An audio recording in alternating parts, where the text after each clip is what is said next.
Hey folks, Jeff of World Class Bullshitters here. Just wanted to let you know about Incarnate Studios. You haven't heard of them? Well, they help sponsor the show and keep us afloat.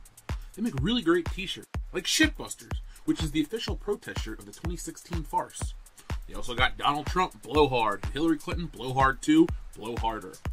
Poo and politics not your thing? They got shirts from video games, TV shows, movies, horror, and the best part is, they add new shirts twice a week, so keep checking back to see what's coming next. IncarnateStudios.com.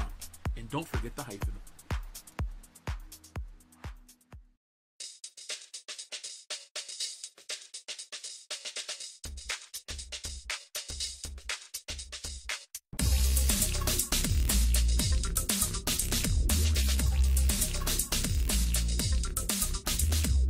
Welcome to World Class Bullshitters, where we discuss pop culture on 6th grade reading level.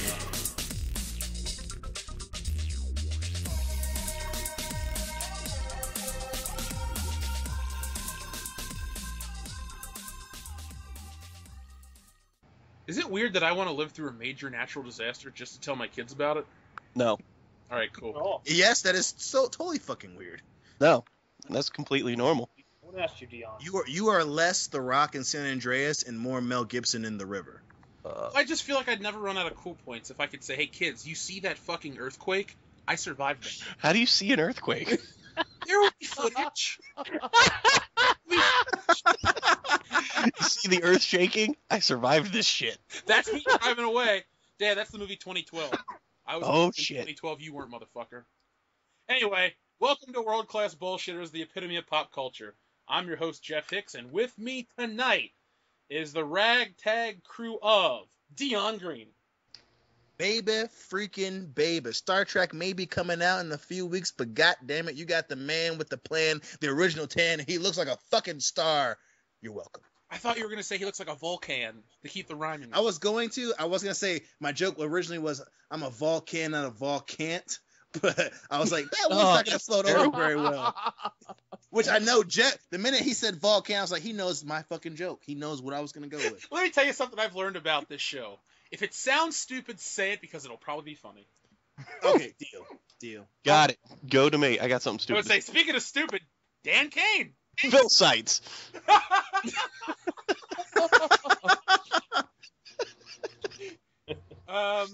Everyone's favorite Samoan, Nick Udom.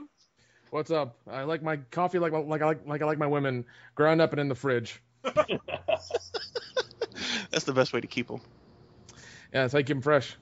Next can't up is run our that way. favorite professional wrestler, not employed by the WWE, Eric Lauterbach. John Morrison. My son. And to bring up the tail, we got the doctor, Phil Seitz. I like my women like I like my pizza, cold.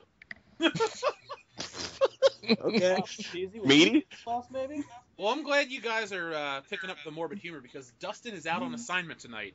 God damn it. Here, I'll simulate his existence. Trump 2016, I beat my wife. Dan was better at the whole. Hold on. Wasn't it last week he said if Hillary wins, he gets sex for a full year?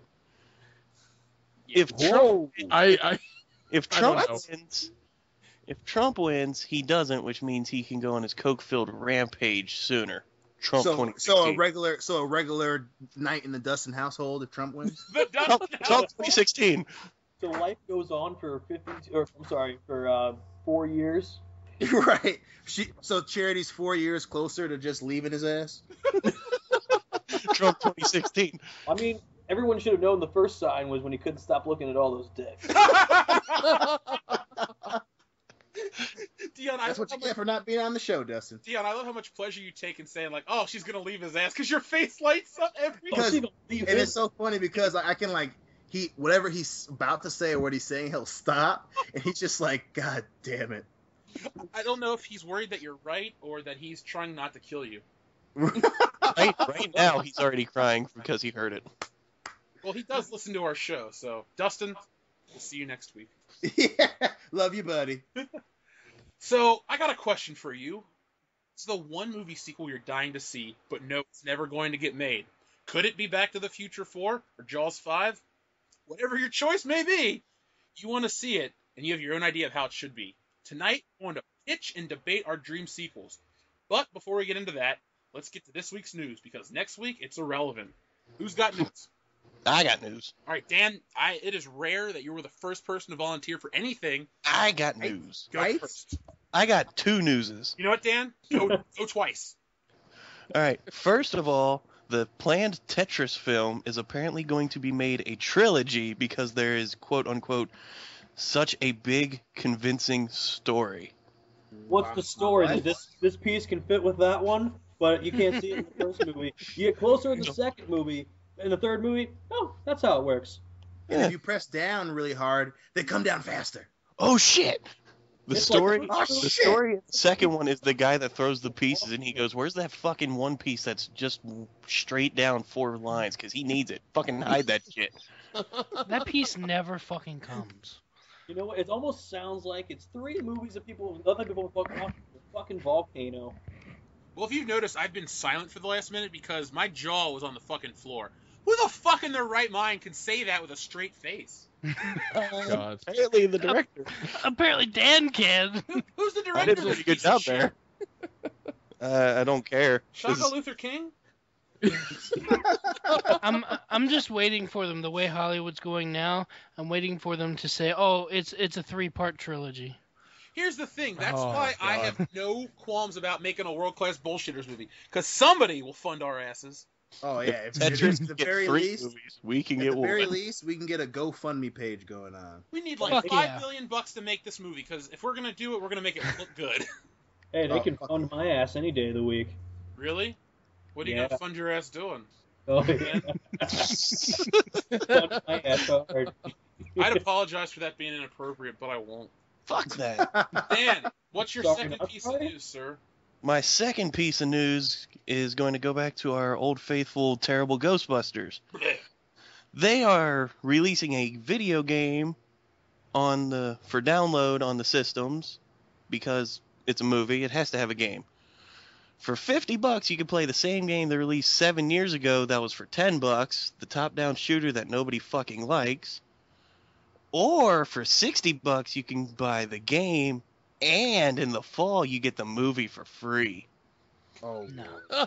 So either way, you lose. So either way, you're overpaying by about $400. So it's like you can get herpes, or if you pay a little bit extra, you can get herpes and AIDS. Yes. So you get That to is fuck the, either way, though, the right? crudest fucking analogy, but it makes so much fucking I sense. knew you weren't going to debate the validity of his statement. I was gonna say, Loudy, that's fucking stupid. But I was like, that actually makes a lot of sense. Little Dion in your mind goes, "Daddy, that makes a lot of goddamn sense. I'm sorry I even questioned it."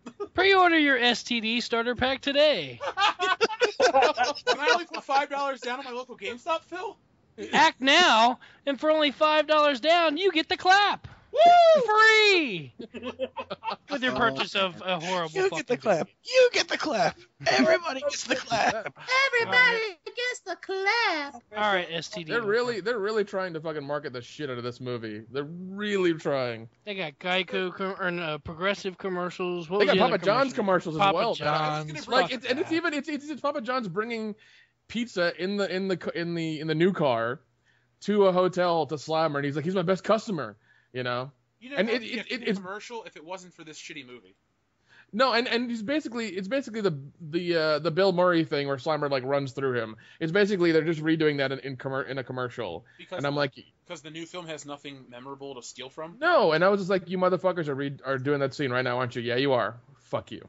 Well, I ordered Papa Fuck John's John's. yesterday, and I actually had a serious moral dilemma. Do I get this free pizza, or do I wait because I see the new Ghostbusters logo on this screen? I was emotionally conflicted, but I ate the free pizza. Yeah, as I and say, I you enjoyed it. ordered the fucking pizza. Free pizza. If it's a free pizza is a pass. I don't know. I don't know, man. Yeah, when it comes to free pizza, you can't say no. In It's just gotta times be. like this, I think, what would Melissa McCarthy do? She'd get 18 pizzas and not be funny. You're like 17 pizzas short of the McCarthy. I want to start calling up Papa John's. Hi, can we have your order, please? Yeah, can I get the McCarthy? What's that? Every fucking thing. You know how you can have a pizza with everything on it? Give me 17 of those and an order of breadsticks. And roll them up into a big fat ball and deep fry it. Serve And- a deep fryer Papa John's. Get mayo on. I'd buy that for $1. Shit, that's all. And don't forget a Diet Coke. Oh yeah, gotta have the Diet Coke. Hey, How I'm is on a that diet. not a thing yet? Deep fried pizza. It is. Oh. No, like an actual round pizza Oh. pie, deep fried. Well, Phil, I love the Because idea, but we're not think fat. of it logistically. Okay, I worked at Ralph. Fryers aren't big enough for a whole round pizza. Like, would you put it in sideways and then like flip it like a donut? That's terrible. All the toppings Yeah, would run out. this isn't a Fold it fucking in half. this isn't a What? fucking anime Cal- where some random restaurant just comes up with some crazy ass An shit. anime. Yeah. Oh, you want to deep fry the pizza? Oh, we are gonna get that for you. Where they have like a giant like cartoon sized fry basket and you see the dude with the fucking crazy like all white eyes and the drawn on fucking sweat gland like like whoa, this we don't live in Japan, bro. Treating every pizza like it's his last one he'll ever make. Just, no, Dan, please tell me you took a screenshot of Dion's face. I can't see Dion's face. Fuck! What? He acted out everything, including the fake sweat. I wish I could see Dion's face, but I Now cannot. on Why Dion, can't you? My camera's on now. every time you say something, I go, it's like a fucking anime. I'm just gonna use that analogy for everything. Man, I took a huge jump. It's like a fucking anime in here. Opening for fucking The windows blow off and everything. It's like a fucking anime. That'll be the opening line to our movie. I was about to say that's my first line in the movie. Oh, Dion, I actually wrote part 2 and 3, and part 3 is just the two of us because the other bullshitters get kidnapped. But Man, you can't kidnap me. They'll throw me back. It would totally be if that were to actually fucking happen. Everyone would get kidnapped, and then Loudy's like, he's the fucking Jake Gyllenhaal character. Just like, guys, we gotta hold it together. Jeff and Dion will come for us, and me and you were just like, how the fuck are we gonna do this? I don't want to give away the entire plot, but I'll tell you about it in person. It involves us hiring our team of crack action heroes to help us. So it'd be amazing. Somebody say crack? Yeah, Action Heroes on crack. Dave Chappelle. Oh god, it's just Dave Chappelle being like, games. It's Dave Chappelle like Con Air era. So it's funny, but not that funny. Cyrus, you right about that, Cyrus. Dion just came up with the second world class bullshitters movie, What's that? a buddy cop movie starring Dion and Jeff. We could do that, Dion.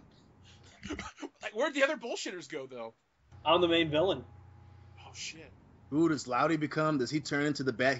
He's fed up with the No. shit comments and the Find fact out that next time on Dragon Ball Z. the Yes, fact and that we didn't get invited to Comic-Con. He's like, God fucking dead. They'll all pay.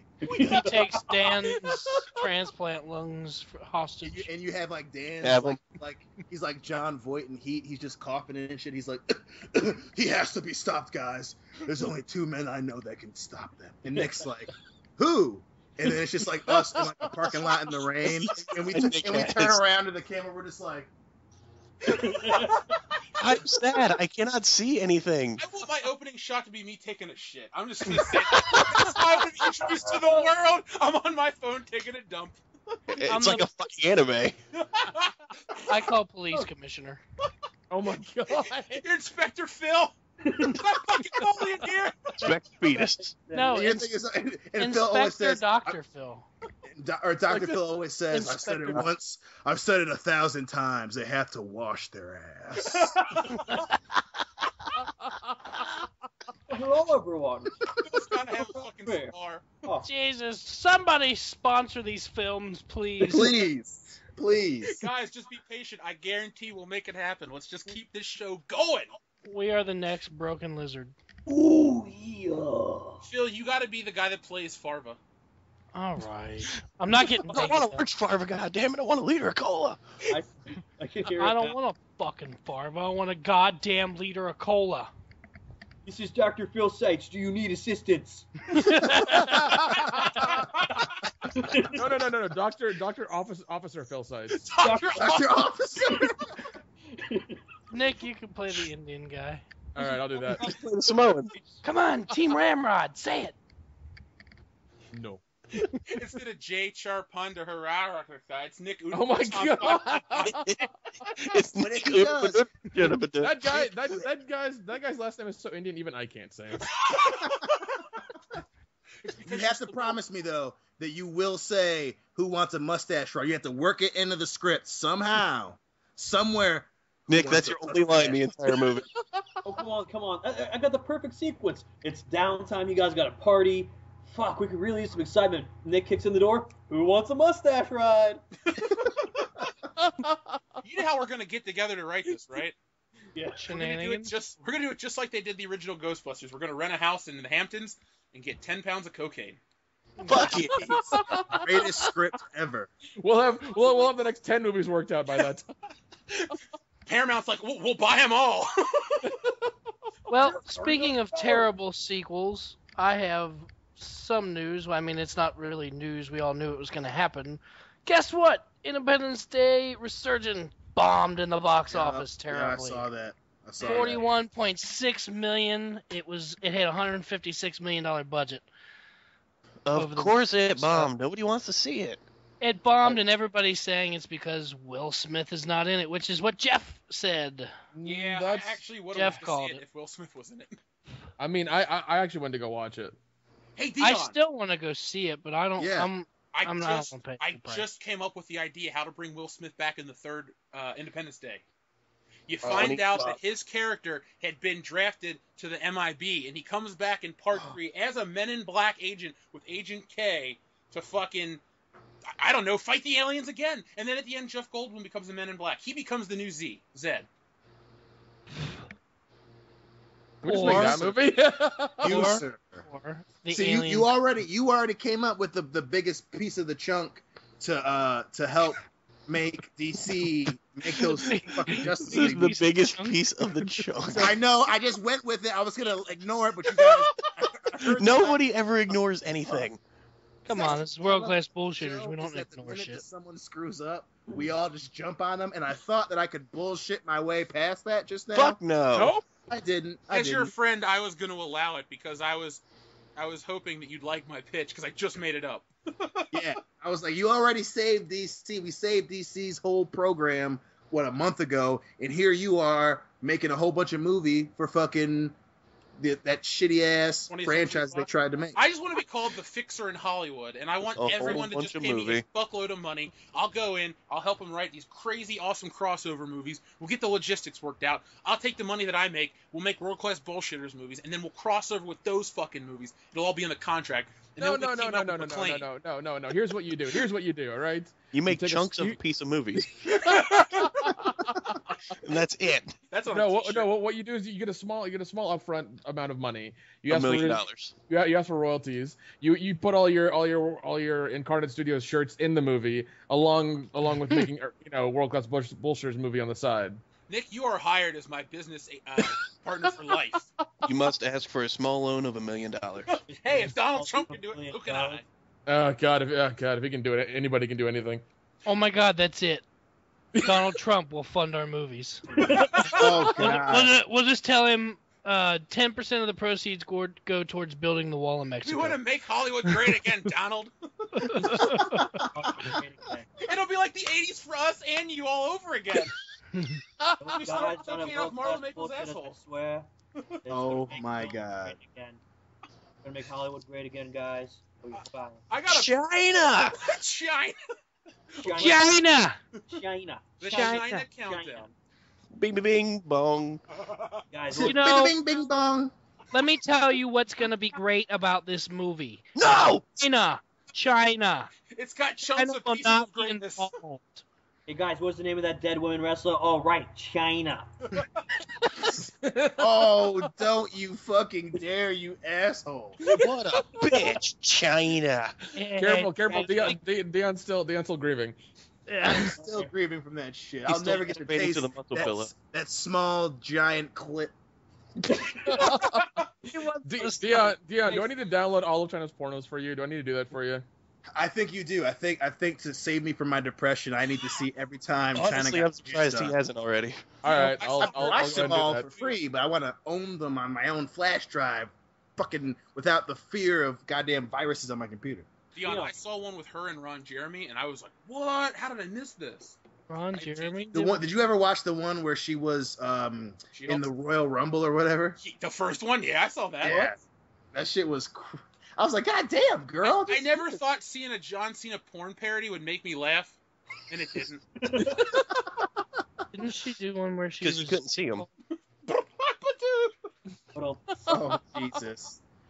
Didn't she do one where she was She-Hulk? Yeah, the green paint kept coming off on the dude. It was really awkward. She did a couple. There was one. They did another, like a different Royal Rumble one where she was She-Hulk, and the dude randomly came. One dude came down as like Captain America. Another dude came down as like Hulk Hogan. I was like, what fucking comic book is this? What is going on? Oh, was that why Hulk Hogan had that Gawker case? Was that? I mean, He's like, China, shut the fuck up. China, stop it.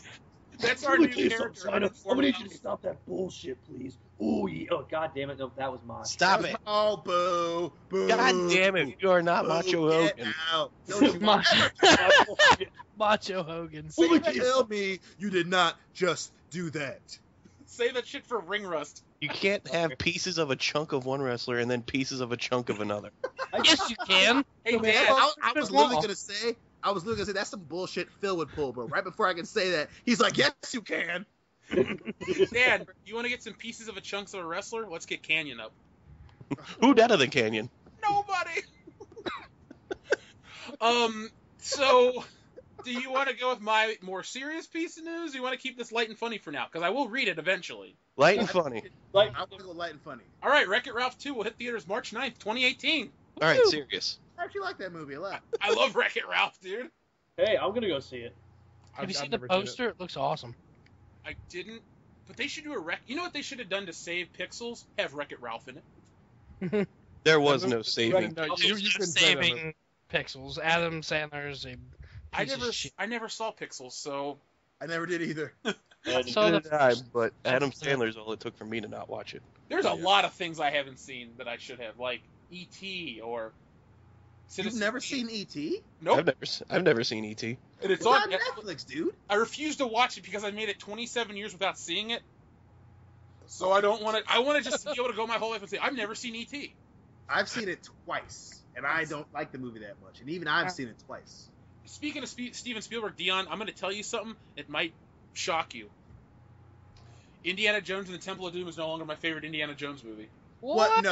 No, get the fuck out. You're fucking bullshit. I think I'm going with Raiders of the Lost Ark. I watched them back to back the other day, and I was like, man, Raiders is so much better. Don't lie. It's Kingdom of the Crystal Skull. Fuck you! Oh Don't my ever, God. ever say that shit again. All right, you stupid idiot. Your ass will be out of this world-class bullshit podcast faster than Brian shaved his fucking beard for the job he hates. He shaved it off. I wish I could have seen Jeff's face when he yelled out, "Fuck you." You know what? I'm sending it to you over Snapchat. Wait a minute. Brian shaved his beard off? Not okay. It's like as short as like the average man's pubes. Wow.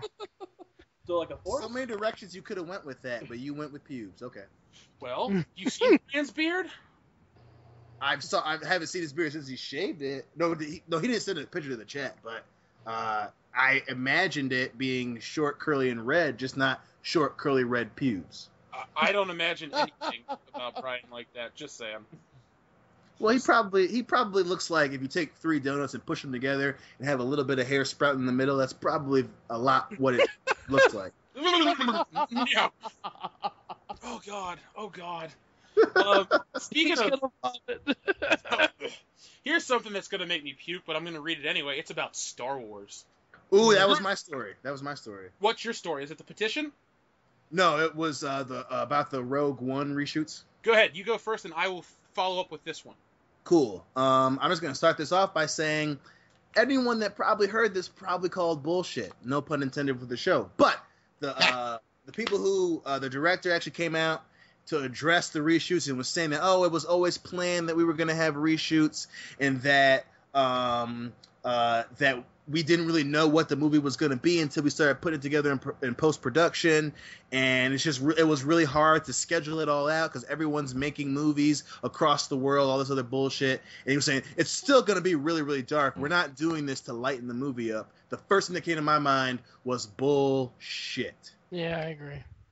Reshoots during post-production are never fucking planned, ever. Right. You do that because you edited most of the movie, and you're like, oh, we fucked up, and then you go do reshoots. Either you want to change something, or you realize a huge fucking plot hole, or someone brought it up, and you said, "Fuck, we have to do this." Yeah. The fucking janitor is like, well, you missed this part. And everyone's like, really?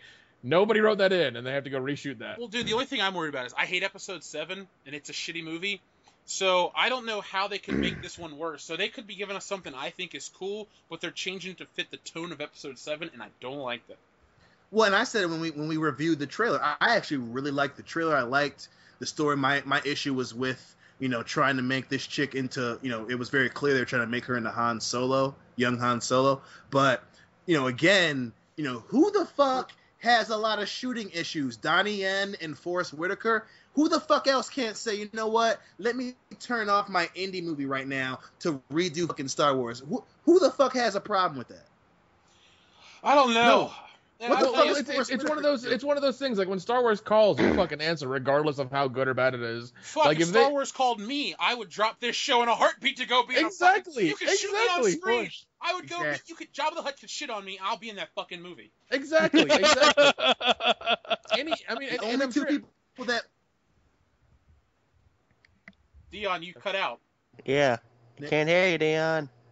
Oh, I thought the whole thing. My bad. I was saying, piggybacking off what Nick said, the only two motherfuckers in the whole movie, Forrest Whitaker won an Oscar, so he might kind of be an asshole, and Donnie Yen's essentially Jackie Chan 2.0, so he might be making some shit-ass martial arts movie in China. Those two motherfuckers are the only ones I can think of that would say, you know what? Sorry, Disney, I can't make this reshoot. Everyone else would be like, yeah, you want me to fucking let me get my ass out there so you can pay me a fuck ton of money and I could be in a goddamn Star Wars movie. Hey, Dion, your call quality dropped, but it made you sound like RoboCop, so that's fucking awesome. I'd buy that for $1. Good job, buddy. Even then, reshoots are always put in those contracts. Like, yeah, we might need you 6 weeks after, the last shot. That's always put in the contract. Nick, you know a movie that didn't have it in its contract? Which one? Samurai Cop, because he got a fucking haircut and then had to wear a wig. Such a good movie. True story, too, bro. So good.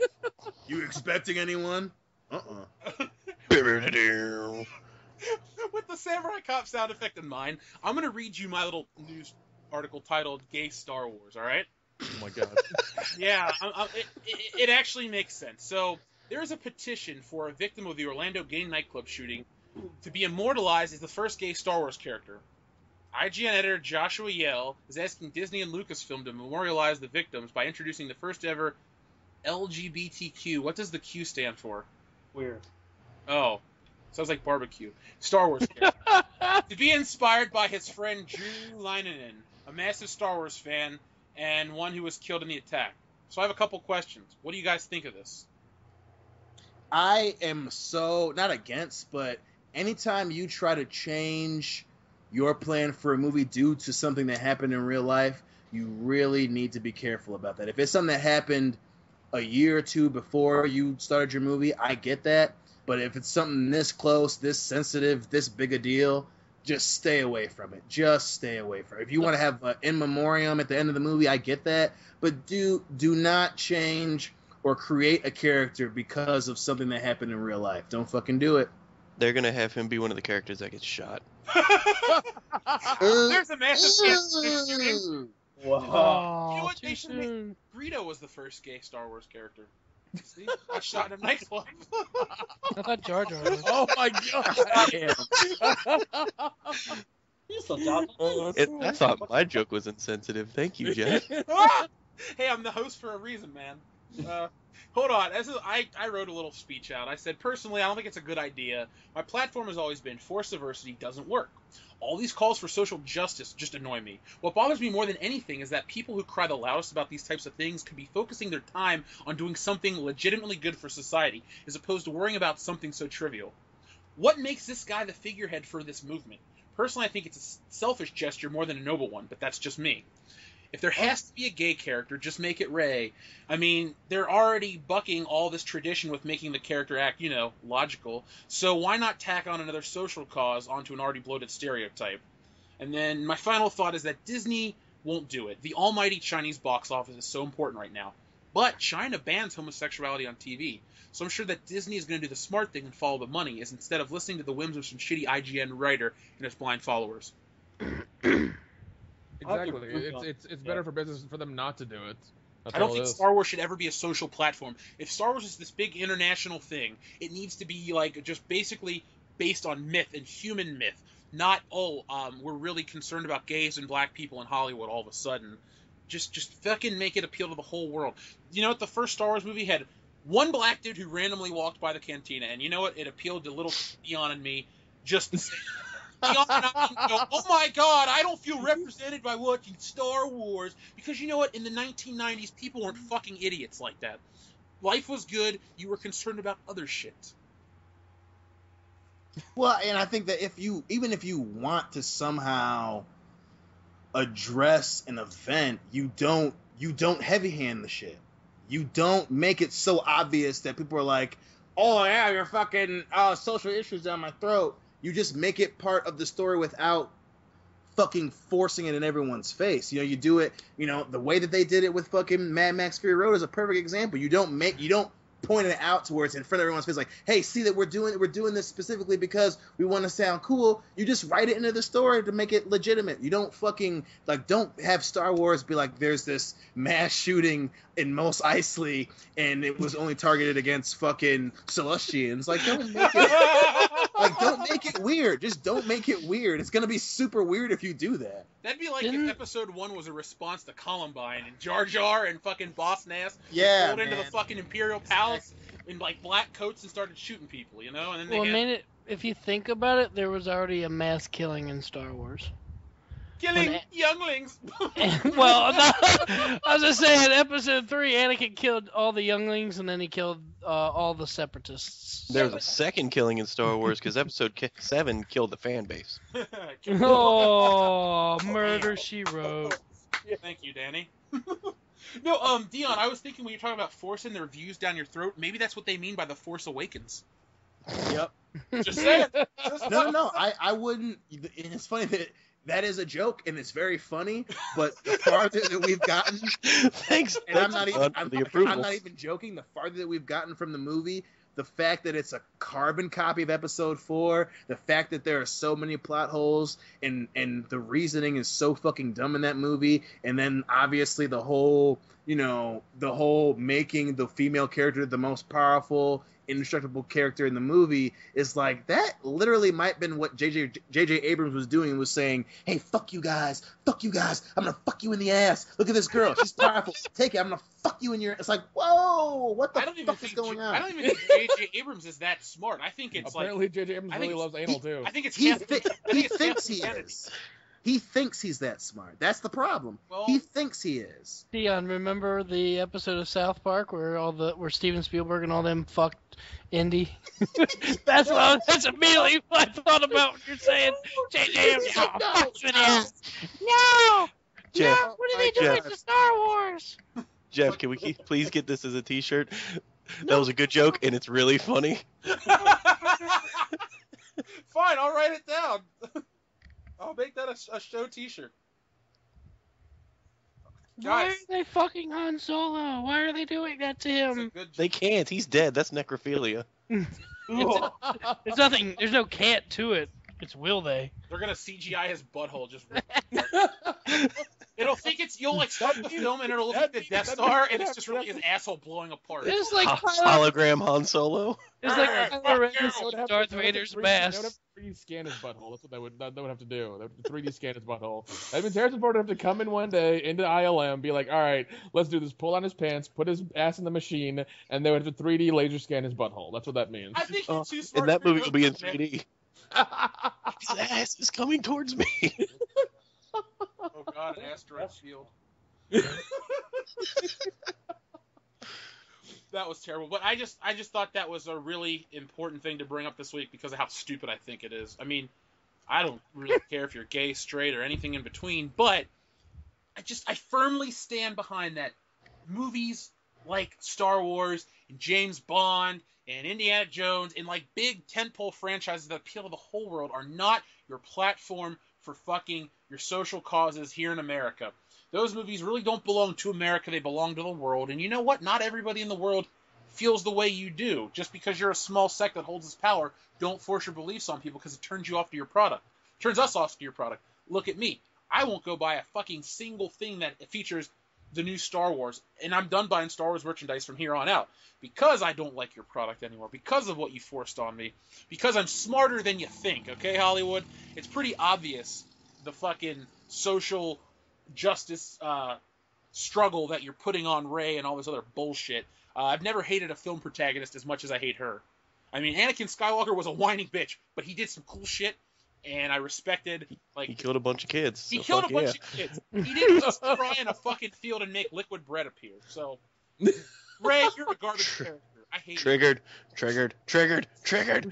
And goddamn Finn is a fucking joke. Just saying. Oh, such a joke. You know what? I'm just gonna bring this up. If you're listening to this Is that a pun because that's all he does is tell jokes? But I saw a great video today. I'm gonna post it to your to the Facebook chat later. It makes fun of episode 7. It made me laugh. But that's all I really got to say about Star Wars. Does anybody else have more news? Because I do. I actually have something Star Wars related. Oh. Yep. Sorry. Just keep on with the trend of stuff here. God, I'm looking right at it, and apparently I can't even say his name. Samuel L. Jackson. God damn. How do you not say Samuel L. Jackson? When was his name not the most American name in history? So, listen, this is the kind of day I had today. I went to a place. Okay, I don't know if you guys ever heard of BB Bop, but it's like it's Chipotle but Chinese food. Yes. That sounds awesome. It was actually really good. But I was looking at fucking shaved carrots. I wanted them on my thing. I looked at them like, I couldn't even fucking think of the word carrot. So, buddy, you have a tumor. Whatever weed you're smoking, send it everyone else's burning way. Feathers. It's burnt toast. Zoink Scoop, we're all smoking weed. Really? Anywho, long story short, Samuel L. Jackson says Mace Windu is not dead. He said that to George Lucas, and according to Samuel L. Jackson, he said, "I'm okay with that. You can be alive." I guess because his arm was cut off and he was thrown out a 1,000-story window, he somehow survived because... Oh, hold on. I got this. Because he survived because Samuel L. Jackson yelled motherfucker so loud. Exactly. I'm a bad motherfucker. Yeah, Sure, we'll go with that. I am a lord. Can Samuel L. Jackson walk into gunfire and scream motherfucker and bullets just drop out of the sky? Pretty much, motherfucker. Yeah. Can I you mean, like- it happened in they Pulp turn Fiction. around, the bullets turn around and go back to the original place they came from. So instead of like investing all this billions of dollars in drone technology, we need to clone Samuel L. Jackson, drop him into war-torn areas, and go motherfucker, and there will be no battles. Because Nope. You just saved America. You just made America great again. Just save the world. I am no longer the Hollywood fixer. I'm the fixer of the universe. You All saved right? a piece of a chunk of the world. The motherfucking piece of the chunk of the world, Dan. All right? I save the world one motherfucker at a time. All right, motherfuckers. Well, apparently when he was asked about it, he said Jedis can fall incredibly high distances and not die. Because they scream motherfucker before they hit the ground. Exactly. He held onto his butt. Motherfucker! No, I think no. Here's what happened. He yelled motherfucker, and then immediately got teleported back to the Jedi headquarters. That's what happened. Motherfucker, what am I doing here? That's what happens when he says motherfucker with that much intensity. He just gets transported like wherever he needs to. Teleports.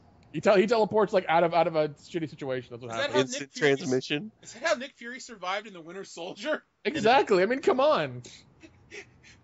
Get me somewhere else, motherfucker! And then boom, the car works. Yeah, boom, done. They just have to cut that scene out of the movie because, you know, families.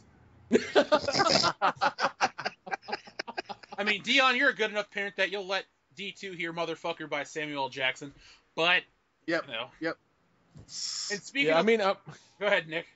I was gonna say, I'm pretty sure it's in the deleted scenes of all the Marvel movies. I'm pretty sure it's all there. Motherfucker! Get on this motherfucking helicarrier and stop the motherfucking Chitauri from invading the motherfucking planet! Motherfucker! That's all it is.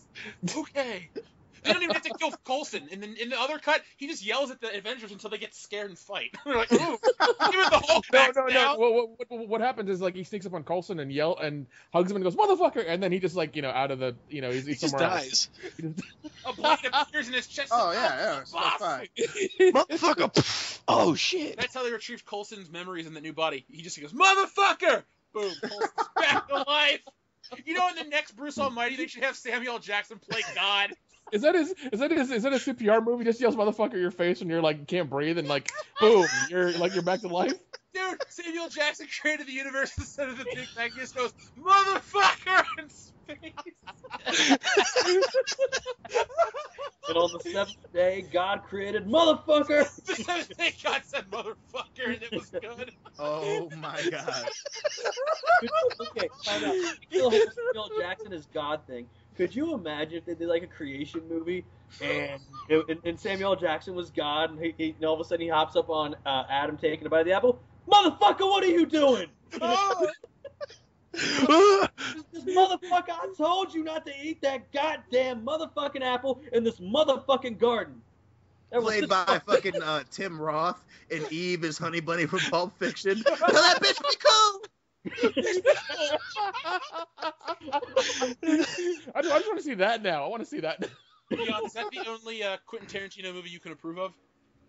I like a few of them, but that's the one that I fully even Pulp, because when he's in it, he's the whole dead nigger storage thing where I'm just like, God damn it, Quentin Tarantino. Yeah, that scene's actually really unnecessary in an otherwise great film. Yeah, it really it's not funny. It is plus it's like no suburb living dude would say this to an assassin who's black.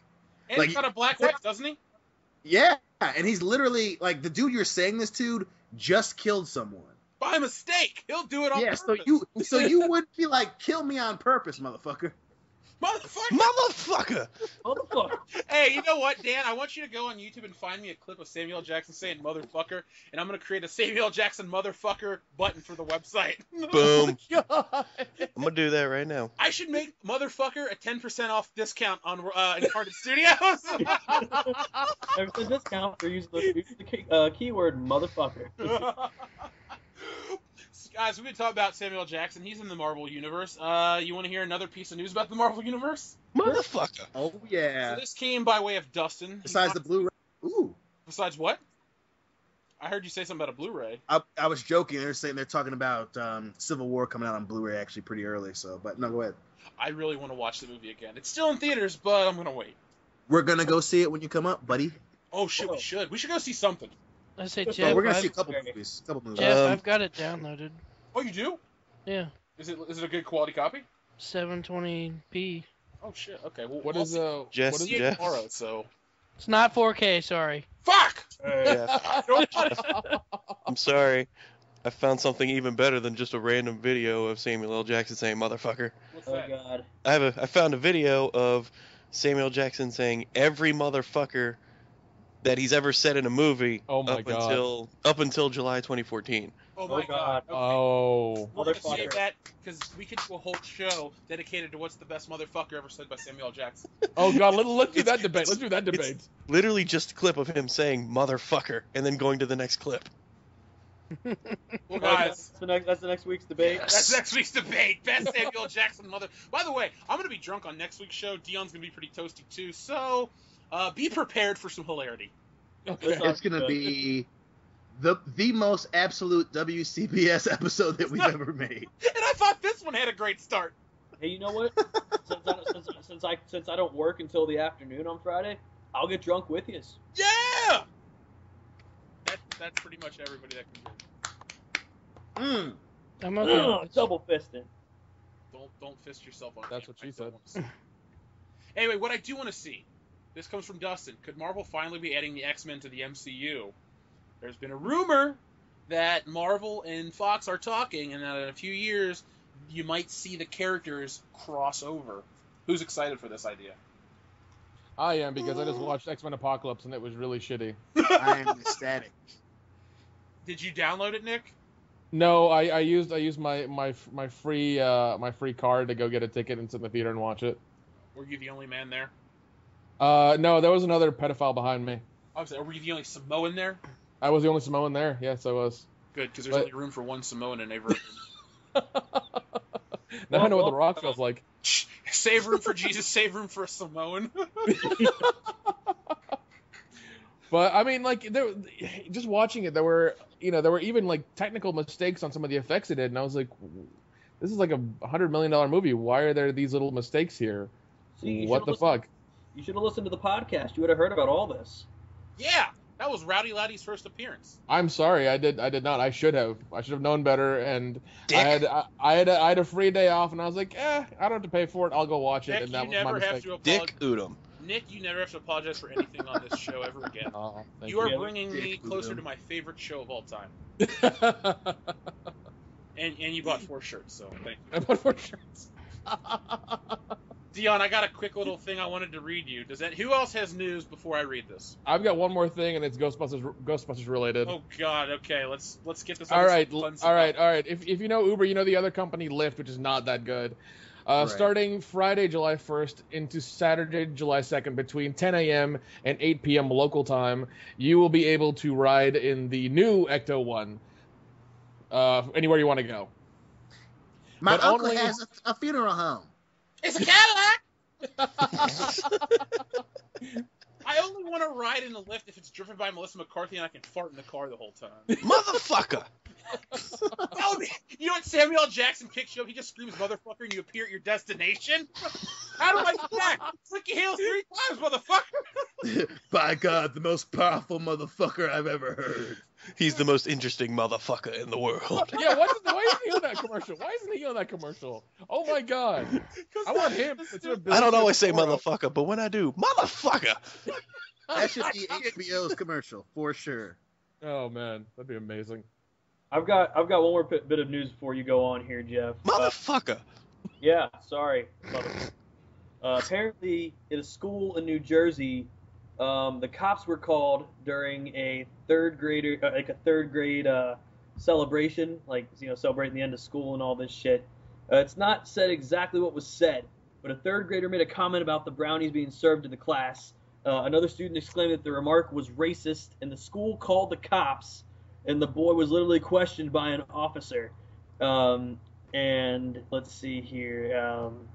Apparently, the mother said the son was traumatized and that she hopes to send him to a different public school next fall. There's your problem right there. Where was this? Public school. This was in New Jersey.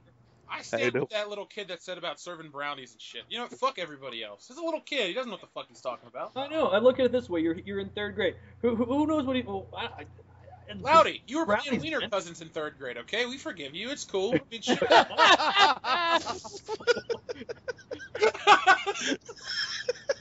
I think I cut you off guard there. I think you broke him.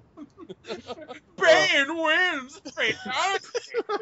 Go on, everyone. Look at the Wiener Cousins. Anyway. This episode is 60% laughing. Like the Bob and Tom show. It's 40% motherfucker. Motherfucker. I swear to God it is.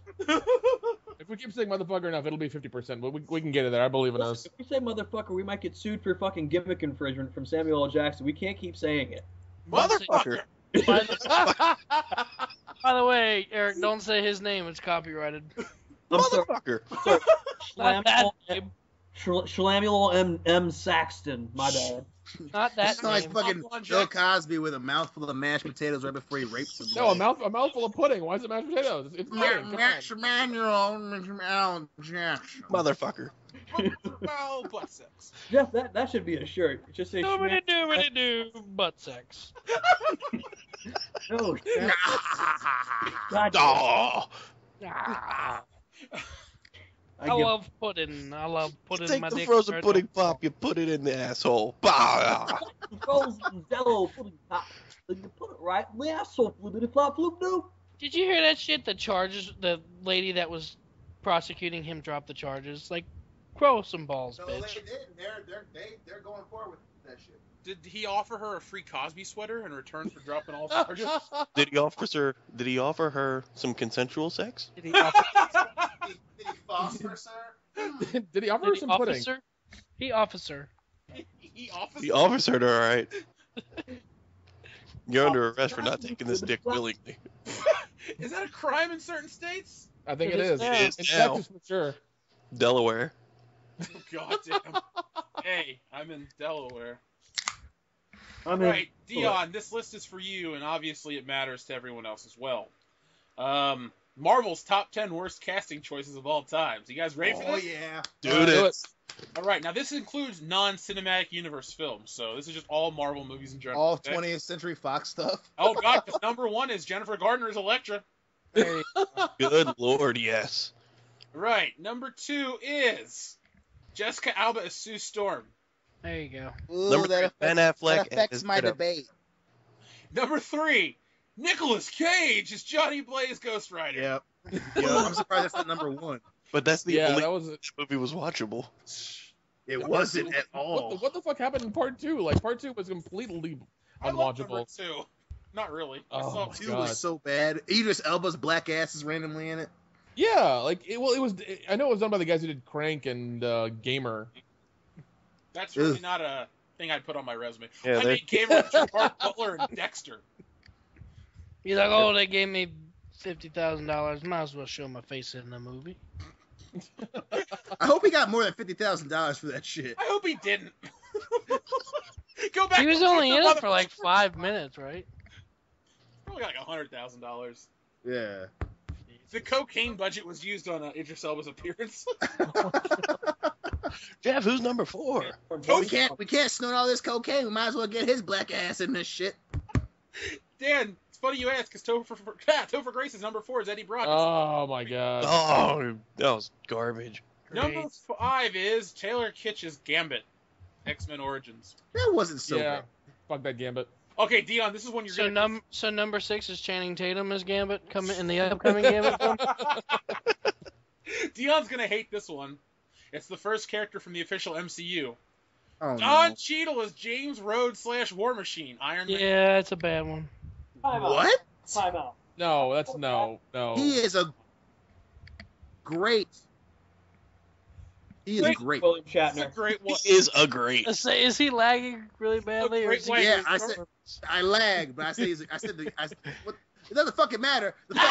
At the end of the day, he's a because good all Rhodes, you said goddammit. was it was great. You He's a didn't great argue with motherfucker. it at all. I'm going to have to side with Dion here. I personally like Don Cheadle, especially. Oh, I do too. He's Oh, amazing. I hate him. Every time I see him on screen, I go, I wonder how this movie would be with Terrence Howard. Yes, that's exactly what I think. No, Oh, God. because Tell well, me they both why. had really good chemistry, but Don Cheadle's chemistry with Robert Downey Jr. is a lot funnier than I think than with fucking Terrence Howard. I will disagree. I felt like Terrence Howard and Robert Downey Jr. were actual friends. I feel like Don Cheadle's like, hey, I replaced Terrence Howard. I'm really dark and really short. Here I am. Hi. That's it. Really Hey, dark I'm and the really black guy So- that so- got played him. So you think that the Tony Stank line would be better with Terrence Howard? Yes. Yeah. Hands Dad, down. you are so full of shit. The Terrence only Howard thing would Terrence Howard can't do that Don Cheadle did is play Captain Planet. listen. Every time Terrence Howard, Your powers combined.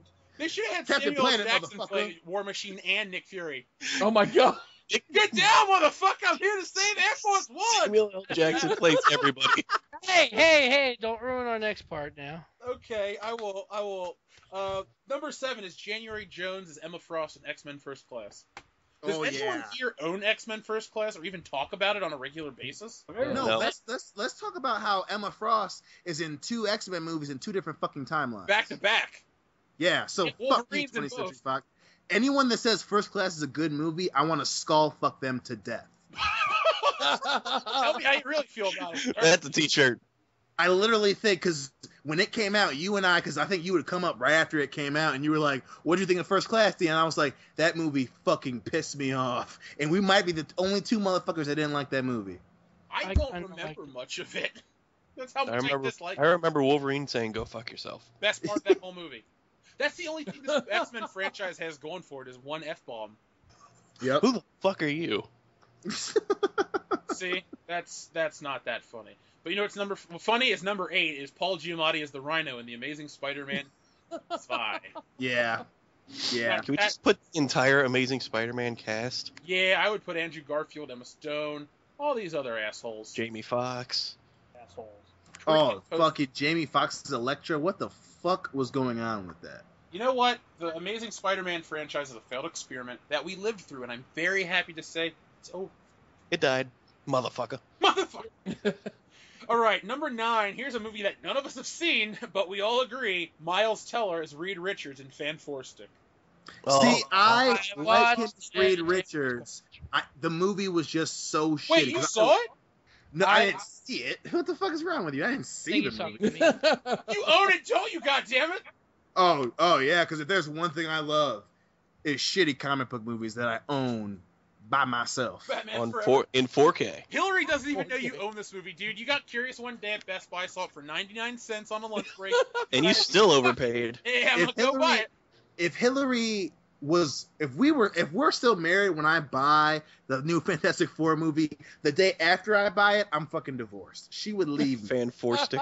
So Dustin has to, abuse his wife. All you have to do is buy Fan 4-Stick and your wife is leaving you? Some low standards there. Dustin doesn't have to abuse his wife, he just does. He chooses to, motherfucker. I'm buying Fantastic Four. She will say, "We're fucking done. I'm taking my son."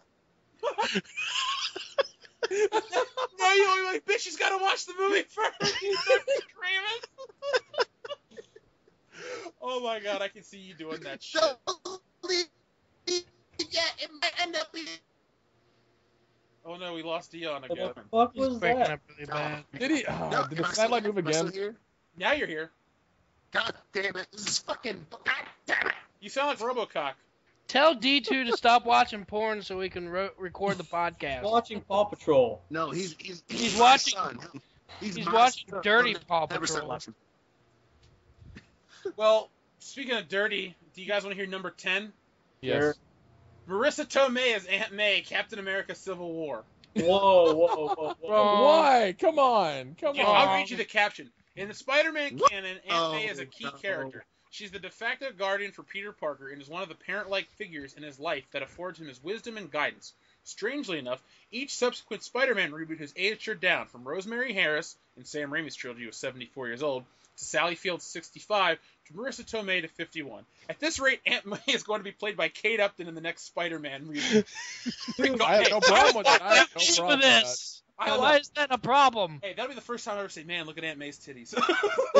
Marissa Tomei. Pretty soon, Aunt May's going to be younger than Peter Parker. She's like, you have to be home by 9 o'clock, Peter. She'll be Why? Cousin May. Cousin May. This is my cousin May.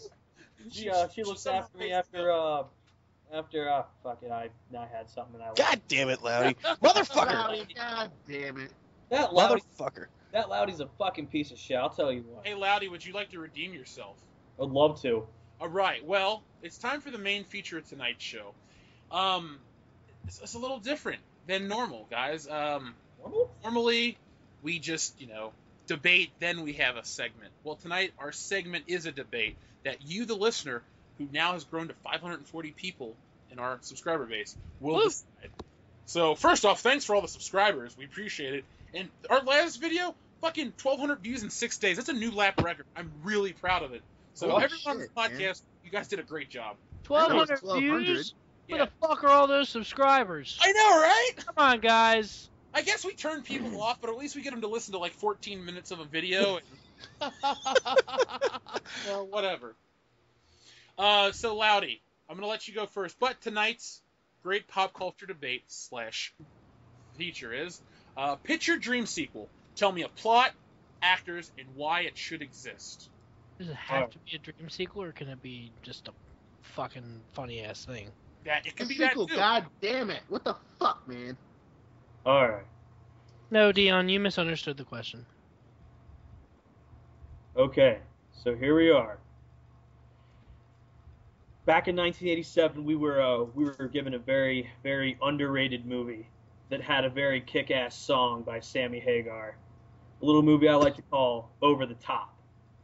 So this sequel is Over the Top 2. All right, so here's the plot. Oh my fucking god, Loudy, you did it. You fucking did it. I did Over the Top 2. Oh no! Never seen the first one. Wait, hold up. So for someone like Phil, who has a very limited experience in quality programming, Loudy, can you please explain the epic fucking premise that is Over the Top? Oh, absolutely. So the epic premise that is Over the Top is that Lincoln Hawk, played by your Sylvester Stallone, must win an arm wrestling tournament in order to not only win a truck, but win, I believe it was $750,000, and use that said truck to go and get his son back from his evil ex-father-in-law. Jesus Christ. Yeah. Question, Loudy, is Terry Funk in this sequel? I'm sorry? Is Terry Funk in the sequel? Because he's in the original. He is not. Oh, fuck you. You're a bastard. I mean, we can put him in. I just kind of wrote this up. This plot is very open, but I totally went in an entirely different direction with Over the Top 2. It went from arm wrestling in Time We're Going to Take It Over the Top to what you're about to hear now. So here's the plot. We're 30 years from there. We're 30 years past in Lincoln Hawk's life. He became a successful owner of a trucking company, and he's decided to put his keys into the dish and retire, if you will. He and his son, Michael, are no longer on speaking terms because, Michael decided to go and marry a prostitute hooker who was played by none other than Natalie Portman. Ooh. Yeah. Figured if he's going to marry a lady of the night, might as well make her. Tiny Jew. Yeah. And it was against Lincoln's wishes, but damn it, he did it anyway. So a few years later, and by the way, Michael was played by David Mendenhall, who originally played Michael in the first movie. Good for Does you, he still look like a bitch? No, actually, he kind of looks like a pedophile now, but I figured, might as well. Well, he was raped as a child. Now he became the thing he hates the most. So a few years later, Jesus. Portman and Mendenhall decide they're going to have a child, and mends bridges with Lincoln so he can see his grandkid and whatever. Well, Michael decides he's going to get into alcohol and gambling. All right, so shit goes south real quick because, well, he's a bitch and he can't handle his liquor, or apparently prioritizes his money. So he becomes indebted to an Irish mob boss. Now, I decided to, I have no idea what some Irish names should sound like. So I went to the Irish name generator on Google and came up with the Irish car bomb. Not quite. His name is Ronan Callahan. Oh, not O'Shaughnessy? Not O'Shaughnessy. Ronan Callahan, and he's played by Christopher Eccleston, just for funsies. Well, anyways, because he's in so much debt and he's almost fucked, he is forced to give up his son to absolve him of his debt. However, after hearing what happened, Lincoln then reveals his past to Michael, and how long before his trucking days, he was a soldier, and he dons the red bandana once again to prove that he is John Rambo, and now it is his mission to rescue his grandson. Does this film take place at all in the jungle? It can. Okay, I'm on board. It's in the urban jungle, Jeff. So this is Predator the concrete 2? jungle. Is Danny Glover in this fucking thing? Is it 99 degrees? Is Gary Busey sane? I don't know. Those are the questions you gotta ask. So your movie stars Sylvester Stallone as Lincoln Hawk. David Mendenhall reprises his role as Michael Cutler, or as I decided to call him, Michael Hawk. Haley is played by Natalie Portman, and Ronan is played by Christopher Eccleston. Now, why should this movie exist? I mean, in what world, spanning from the first movie, do you not want to see or do you not want to see him be like, all right, I'm not really here for a wrestling tournament. The only reason I'm so broke is because I'm under witness protection from some shit that I did in one of the Rambo movies. Truck driver Rambo. It sounds like an action. Can I ask you one question before? Yes, absolutely. So, what was Sylvester Stallone's name? Lincoln Hawk. You should have his brother be played by Bruce Willis, Hudson Hawk. Oh my God. He's in. And together they'll take them all on. It's like Contra the movie. Bruce Willis and Sylvester Stallone. They gotta fight and fucking Charles Bronson's the villain, and he's just like a floating head at the end of the movie. They gotta fucking shoot up at it. You can't hit me, bitch. His mustache twirls around and he's like a boomerang, and it comes back, Phil. In the son, Michael has a fucking panic attack and goes into like a fucking diabetic coma. And he has to defeat Charles Bronson to save him. Charles Bronson's made of insulin. He's gotta shoot him and extract the insulin from his mustache.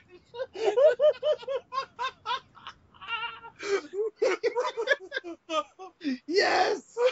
Yes. Lottie, I'm sorry I hijacked the joke, but that was just too funny not to say it.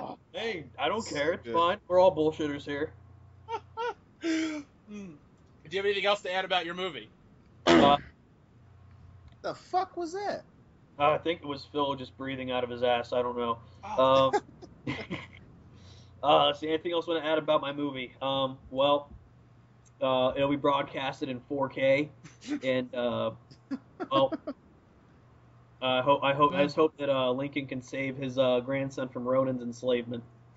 Ronan the Accuser? That would be a fucking twist. What? We're in the urban jungle and it's Ronan the Accuser. He doesn't want to dance this time. He wants to arm wrestle Rambo.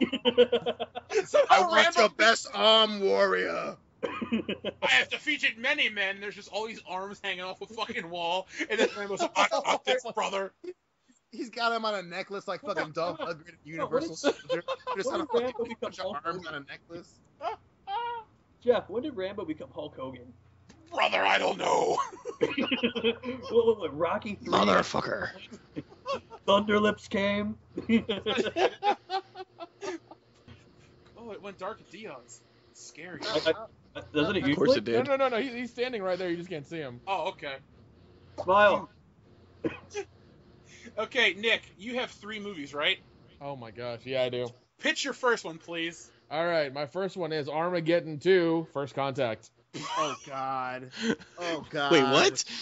Armageddon 2: First Contact. This happens 10 How's years it First after. Contact if it's the sequel? Goddamn. How about you let me finish, motherfucker, and I'll tell you, goddammit. Motherfucker, goddammit, piss up my ass. What? They're club Sorry. guys? Rule All right, 34, gentlemen. All right, go ahead, Nick. All right, this takes place 10 years after the first movie in 2008. All right. So it's a period piece. Okay. I guess what you call that. Yeah, 2008. Real long time ago. Ben Affleck and Liv Tyler have reprised their role. Reprised their role. Forever roll. Yeah. So Yeah. Batman and Betty Ross. Yeah, pretty much. So he's running the oil company because Bruce Willis is dead. Oh, is he? I didn't know because this is the sequel. I was Yeah, gonna say, this is- he's yeah. running an Yeah. oil company. Or the drilling company, whatever the hell it was Save in the the first movie. I goddamn forget. world. Why is he running an oil company? Because he just saved the world. It's not like he gets like He what? should What be does he put get on a job after quarter that? or something. Yeah, Bruce Willis quarter. I want one. He gets the $3 bill. It's fine. Oh, sweet. Fucking lucky motherfucker. Anyway, Yeah. So they own the company. They've had kids, whatever. And Billy Bob Thornton is now the head of NASA. He's the one running it. And all of a sudden, they see something out. And now Earth has a whole slew of satellites around it that can detect meteors like light years away or some shit. So they finally detect one coming in. They detect something coming in from Jupiter, and they're really scared. It's really shiny. It's really big, and it starts coming in, and it's slowing down as it comes to Earth. And eventually, it's they figure out it's a ship. It's an alien ship. The what? Is it ascending? Jupiter ascending? Ha ha. No, it's not Jupiter. Oh, fuck you. That was a shitty movie. That was a shitty movie. Fuck Good you. Oh, I hate that movie so much. So You goddamn say much. Jupiter, I automatically go to all that. Jupiter! You would. You cunt. anyways, aliens land on the front lawn of Washington D.C. in the White House or whatever, and come to find out that the meteor was sent by them. It was a test that they administered to civilizations they seem worthy, and if they pass the test, they get to all the technology and all this other shit as well. But that's what it was. Yeah, the meteor is basically they launch at planets that they think are that have the technology and have the resources to divert it or destroy it or whatever, and that's what it is. You know who would line up to see your movie first? So day? where in the Nobody. No, Joel. Joel's favorite movie in the world is Armageddon. Oh my god. Yeah, dude. It's the size of Texas, Mr. President. Bill Clinton. So my question to you, sir, is what in the blue hell does Ben Affleck's character have to do with this movie? Name recognition only. Exactly, yeah. Oh, okay. Did Steve Buscemi survive the first Armageddon? He did. He should be the president. He should. It's out of his league. Could you imagine a Justice League film? No, he should be Bill. He should be like the Bill Clinton president. Like he's doing his speech and everything, and then he goes back in his room, and there are 4 women on the bed and like a bunch of coke. That sounds like the lifestyle I want to live. I say I want to start a t-shirt business. I just want to be a man whore with tons of women and mountains of coke. That's just all of it. I can help you with the coke. I can live with that. That's okay, Dion. We'll share. Not the same women at the same time, but deal. At other times. I have a harem. Okay, cool. This one's over here. She might need to be replaced. Yeah, we'll just pass her on to Dustin. Oh. Nothing. We'll just give her a strap on and call it a day. Was that Hillary laughing? You said we'll give her a strap on, and Hillary goes, "Oh, Dustin." I love how I always say I want to have a live show one day, but we do. Hillary's our audience. Exactly. She gets to hear the jokes unedited. Dion, would you like me to go, or do you want to go? I mean, it's up to you, brother man. If you want to go first, I'll tell you the title of my movie, and you can make the call. How about that? All right. Okay, so mine is Fantastic Four 3, but it's not called Fantastic Four 3. It's Fantastic Four Onslaught. Are they gonna fight Onslaught? No. Damn it! I'm going to let the bullshitters decide because I'm torn. I really want to tell you about Beverly Hills Cop 4, but I really want to know where you're taking the previous Fantastic Four franchise. It's either Trainwreck or Trainwreck. I want to hear a train wreck. I want to hear Fantastic Four, but... Yeah, I want to hear Fantastic Four as well because Dion's been, I remember him talking about, what was it? Yeah, you and him were talking about fixing the MCU, the DCU. And you guys did a good job, so I want to hear what his take is on this, and maybe he'll fix the whole thing. Fantastic Four it is. I'll follow Dion. Okay, so Onslaught was one name I thought about. It was either going to be Fantastic Four Incursion or Fantastic Four Onslaught. So anyway, the prospect, everyone stays the same. Obviously, Ian Gruffin is Mr. Fantastic. Jessica Alba, through the fact that it's just continuity, she stays Sue Storm. Chris Evans does stay as Human Torch, and Michael Chiklis, I think is his name, stays as the Thing. But there's no Doctor Doom in it. The dude from fucking Nip Tuck is nowhere to be found in this movie. And it's and also I'll go into it later, but what's his name? Sam. What I have him down. Sam Ellington returns as General Ross. Well, I won't say how. So this one is immediately after Galactus attacks Earth. They defeat Galactus. Silver Surfer's nowhere to be found. But a lot of their old enemies are turning up dead. And this movie's gonna be, before I keep going, it's gonna be dark, not super dark, but it's gonna be a lot darker, a lot grittier, and a lot more action in it. So a lot of their old enemies end up dead. They reference who they are, but they don't tell you any backstory for the enemies. So Mole Man ends up dead. They might mention what. They killed Mole Man. I can't remember the antithesis of the Fantastic Four, but they're all dead. But anyway, so they're trying to figure out who's killing all their enemies, and then it's just this. They get attacked by this random guy. It turns out, not very long story. The first main action sequence, the person who's killing their enemies is revealed to be Super Skrull. So, if for people that don't know, Super Skrull was one soldier that the Skrull created that had the powers of the Fantastic Four.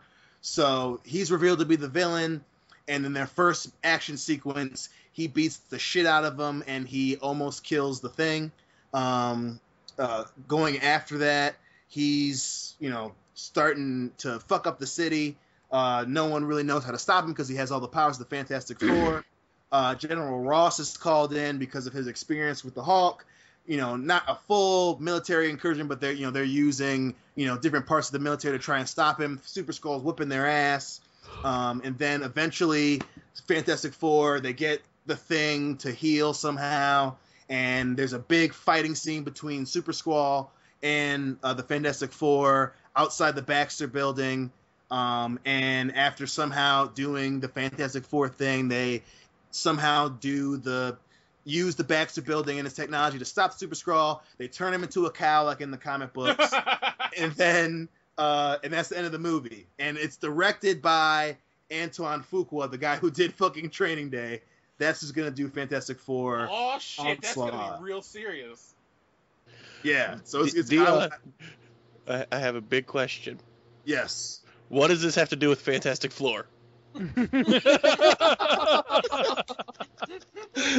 they hit rock bottom in the first two movies, man. I'm saying.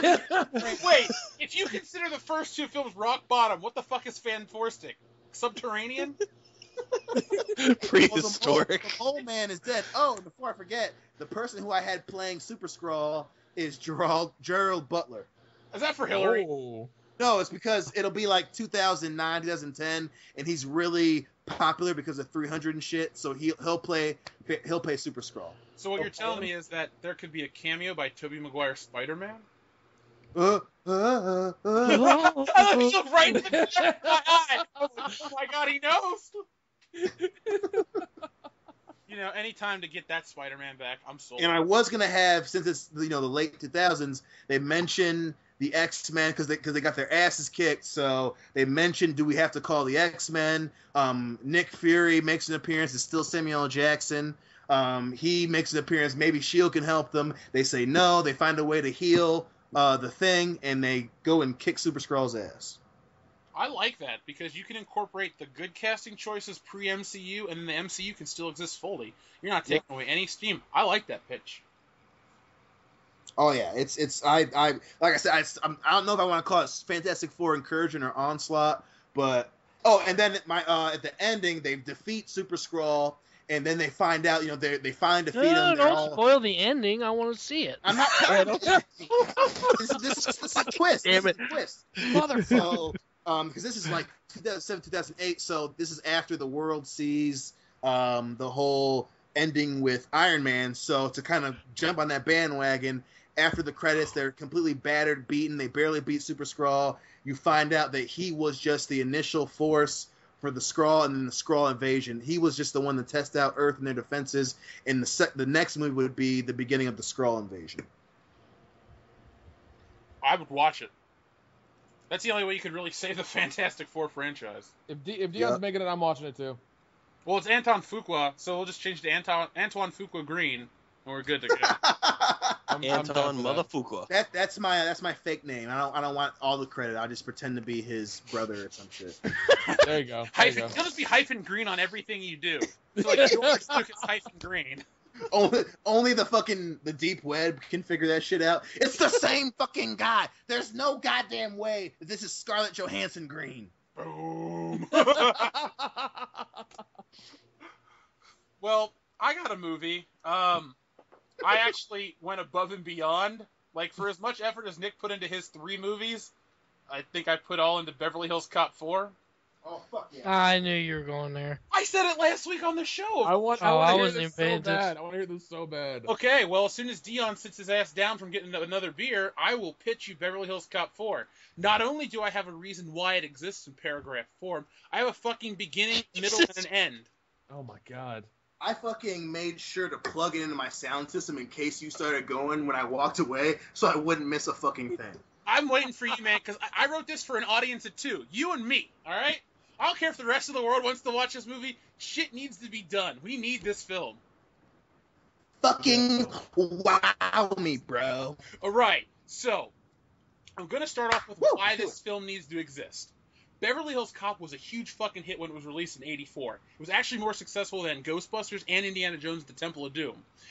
It was a launching point for Eddie Murphy, who in my opinion is the decade's third biggest star behind Schwarzenegger and Harrison Ford. It spawned 2 sequels. Beverly Hills Cop 2 was great. It was funny, it had great action, it was well acted.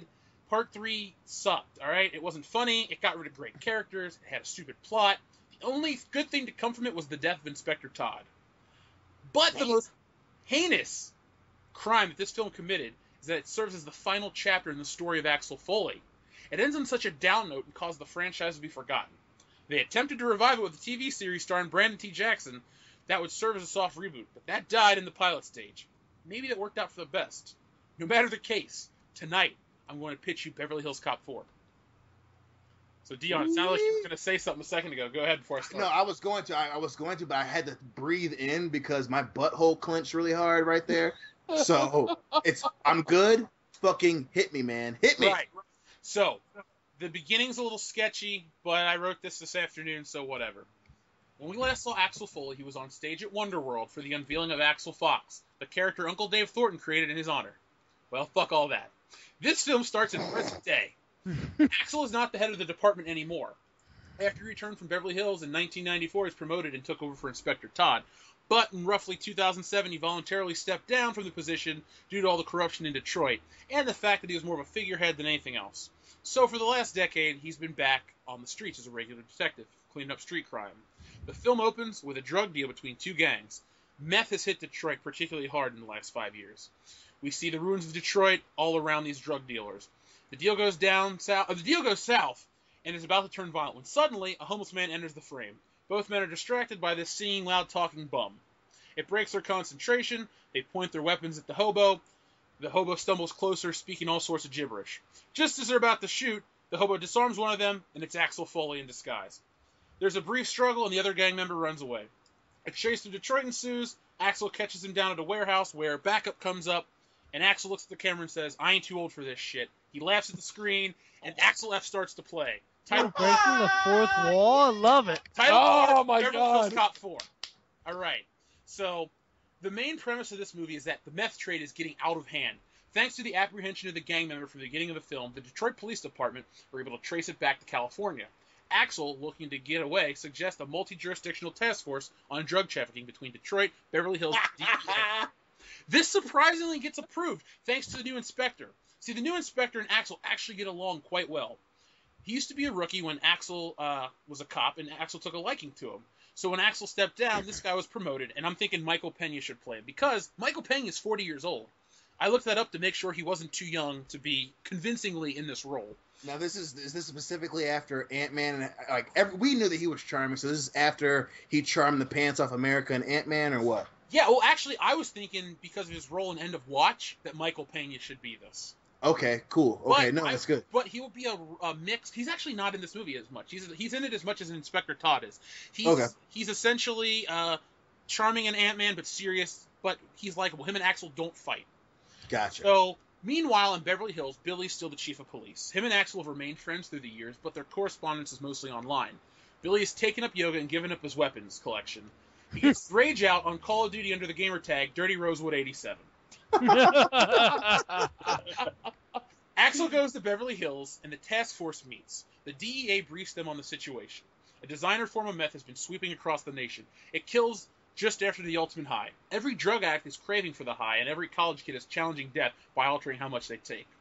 The DEA gets called in after the son of a CEO of a huge corporation gets killed by the drug. There will be a point where Axel calls out during the initial meeting that this is how it's been tearing up Detroit for years, but no one is doing anything about it. Axel Foley's always kind of been like a man of the people. He's never been like a figurehead for anything, but he's on the streets. He's not going to take some bullshit or play some corporate politics. So after the briefing, Billy and Axel are given a team. The team is 2 guys and a girl. The guys are new DEA recruits. and the girl who works for the Beverly Hills Police Department is the granddaughter of Bogomil. So in Beverly Hills Cop 2, Jan was like 24 or 25. So if she had a kid, that kid would be about our age. So whatever, I don't even have a name for her. She's just Bogomil in this script. Okay. So she's incredibly uptight, and she wants to go by the book. So she's basically like Bogomil in the first film. The DEA guys are kind of stupid, just like Agents Johnson and Johnson, no relation. So plus they were FBI. Yeah, I'm just saying though. I know that, but you wouldn't. No, that was for the America. That was I know you know that. Okay. Well, we're just letting the listeners know. So Billy requests that he's able to bring in a few outside specialists for his team. He enlists the aids of a local private investigator with some interaction with these street-level meth heads. That private investigator is John Taggart, back from retirement. He realized in part 3, Taggart was out chasing golf balls and doing all that bullshit, but he realized he was a man of action, so he needed to get back in the field. But the Beverly Hills Police Department wouldn't hire him back because he was too old, so he became a PI, kind of like how Axel wanted to be at the end of the first movie. So Axel, Billy, and Taggart reunite once again to investigate the meth production and track it to a kingpin. I'm going with an obvious casting of Bryan Cranston as the drug lord. Now hear me out. In the 80s, you had your stereotypical characters like Tony Montana and Victor Maitland. So I'm going with the modern stereotype. Why get a character to evoke Walter White when you could just get the real deal? Now he's not really a huge part of this movie. He's as important as all the other Beverly Hills Cop bad guys. So important, but it's really about Axel. So the first problem the team faces is finding a lead. The distribution is watertight and no one has ever been caught selling the drug. They only find it in people's systems after they've died. So the team decides to check out a local university's chemistry department. While on campus, Axel sees a dude that he suspects is a drug dealer. You know, Axel does a shtick, and he convinces the guy to hook him up with some meth. But it turns out that the guy doesn't have it. He'll get it that night at a club in the industrial district. So the team reconvenes and decides they're going to pull like a sting operation at this club. So at the party, the team splits up. Axel and Lady Bogomil team up and sweep the floor. Taggart and Rosewood post up by the bar, and the DEA are outside in their car. Axel and Bogomil get a hunch that they're being followed at the bar. A young woman starts to chat up Billy. He thinks he's being hit on, but in actuality, she wants to bang Taggart. So throughout the rest of the film, Taggart is going to make fun of Billy, how these young women like him more than Billy.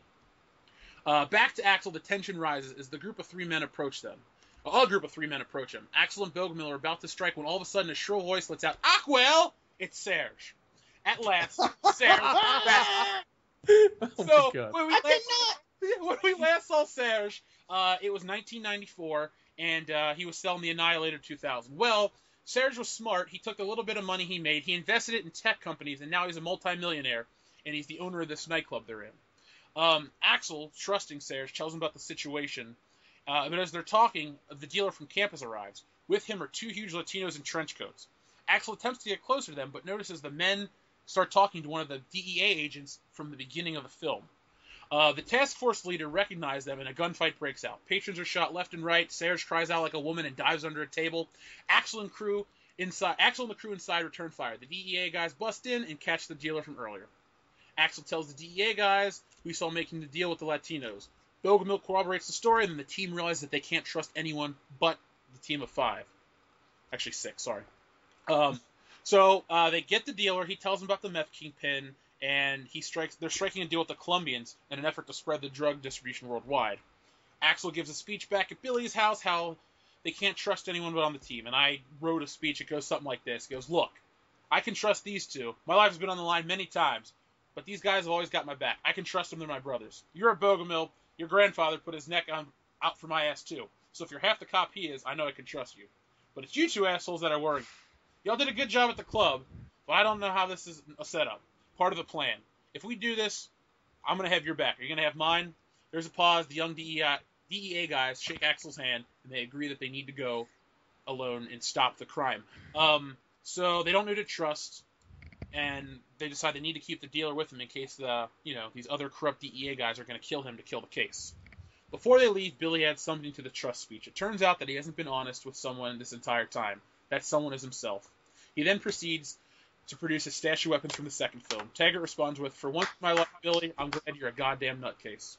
Axel laughs and the scene transitions. The task force is ready to go into the meeting, guns blazing, but it's in a public space. So, in a twist on a Beverly Hills Cop formula, we're going to have them do a heist instead of a fucking straight-out gun battle. Kind of like... So they're going to catch the dealer in progress, arrest all involved, and use the dealer as the star witness to put everyone away for a long time. That doesn't work, however, and there's a huge gunfight anyway. One of the DEA guys dies, the other is shot protecting Lady Bogomil, and the shit goes down and everyone is apprehended. The film ends with the team starting to say their goodbyes, and Bogomil finally sees Axel the way her grandfather did. Our final scene is Billy and Taggart walking Axel to the car. They start to say goodbyes, and Axel goes, we just stopped the biggest internal drug ring in history. I think we deserve a little vacation. Billy agrees.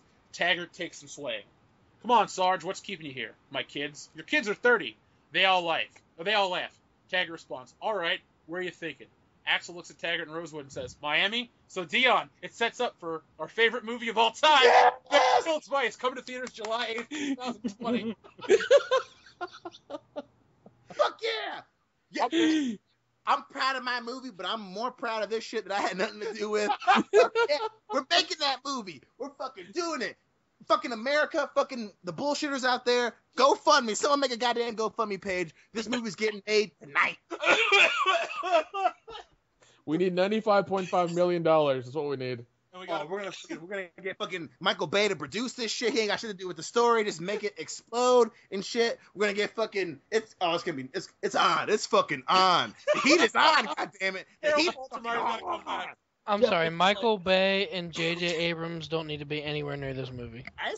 Listen, they just make it look cool. We'll make the fucking story make sense. It'll be the best movie those two motherfuckers ever made in their goddamn lives. They'll thank us. We just made $1 billion fucking dollars. World class bullshitters.